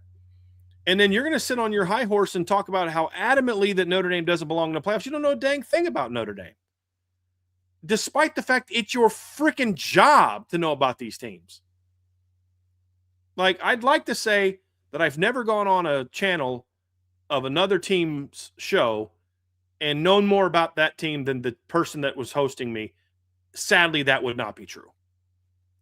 And I don't know how you don't do that when it's your job. It's different if I go like on a podcast of a guy who does it for fun. He has a 9-to-5 job and a family. He does this podcast for fun. I respect those guys. I don't ever like, dude, how do you not know more about your team? He's a fan. But when it's your job and you work for a national network or your job is to do podcasts and stuff like that, and you don't know that Devin Fitzgerald's not even in the top 7 of Notre Dame's roster right now. He was like their third or fourth highest ranked freshman coming in. And you're just saying that because you saw one clip thing of him making a great catch. And that's not a shot on Devin Fitzgerald at all. I think Trev, you and I both graded him as a 4-star recruit. It's just the aspect of, how do you not know more about one of the premier teams in the sport you freaking cover for a living? You're paid to know this. And also have the wherewithal to not voice that opinion if you don't know. There's times when we get mailbag questions or buy, sell, hold questions about, hey, Brian, hey, Trev, buy, sell, hold, insert name that we don't know here. Do they break out for West Virginia this year? Hey, we got to do a little bit more research. It's a hold for me, or I don't know yet, because we'll go and do the work. We'll say, hey, look, I mean, off the top of my head, this, but I've got to do more research before I really know. I mean, there's questions we've had. Hey, is this guy going to get an offer from Notre Dame? I could have said, like, well, listen, here's the thing, and made something up that would have sounded like I knew what I was talking about, but it would have, I don't know. It's okay to say that. But you don't have to say, I don't know. Man, what an impressive catch. How cool is it that Larry Fitzgerald's son's at Notre Dame? And how old are we that Larry Fitzgerald's son at Notre Dame? And I could share a story about how, man, when I was at Duquesne, he was still at Pitt. And I remember being at a Duquesne game when I was coaching football there, and Larry Fitzgerald's in the stands when he was still a Pitt player, because obviously we were both in Pittsburgh. I don't have to say, it's going to be the best receiver on Notre Dame's roster. Oh, okay. I don't understand why you even need to say that. I mean, let's call a spade here, folks. They did it for one reason and one reason only. Drives clicks. Yeah. Know that. I would be curious who said that. I doubt that Andy Staples said that. I didn't see the clip. I'll bet you if somebody actually said that, it was Ari, not Andy. Because I think Andy actually knows football. And I've heard him say before, like, I'm not sure. Or, you know what I mean? Like, Ari's the one who I feel like always feels like he has to say something. But I tried with him, man. I followed him for a while. There's some things I defended him on. But then you're like, okay, cool. I can't do it now. I can't do it. Got one in here from Black Irish 864. Christopher Galloway. Brian, which side of the ball do you consider to be more physical at the line of scrimmage? Right now, offensive line. Yeah, I would say that too. Defense isn't far behind. That's for sure. From ICURN with Irish Luck, how do you compare where Keon and Rodney Dunham are, especially since you said Keon wasn't really developed at Alabama? Keon's got more grown man strength right now. They're both at a similar place when it comes to technical development, but Keon's got more game experience. He's a little bigger, and he's got more weight room strength right now. Like, I shouldn't even say weight room strength. I don't know that he's got more weight room strength. You can just tell there's a little bit more punch with Keon because he's in year 4 of college compared to year 1. But Rodney's not as far away from Keon as you think. And that part of that's just speaking of the lack of development Keon got at Alabama. Part of that's also about how good Rodney Dunham is. Absolutely true. Absolutely true. Then from Patrick Earwood, who is your favorite outgoing transfer and the team they went to? Well, Trev, I don't know that I'd say, I don't know if I could say like he's necessarily my favorite, but a guy that I think is going to have a lot of success.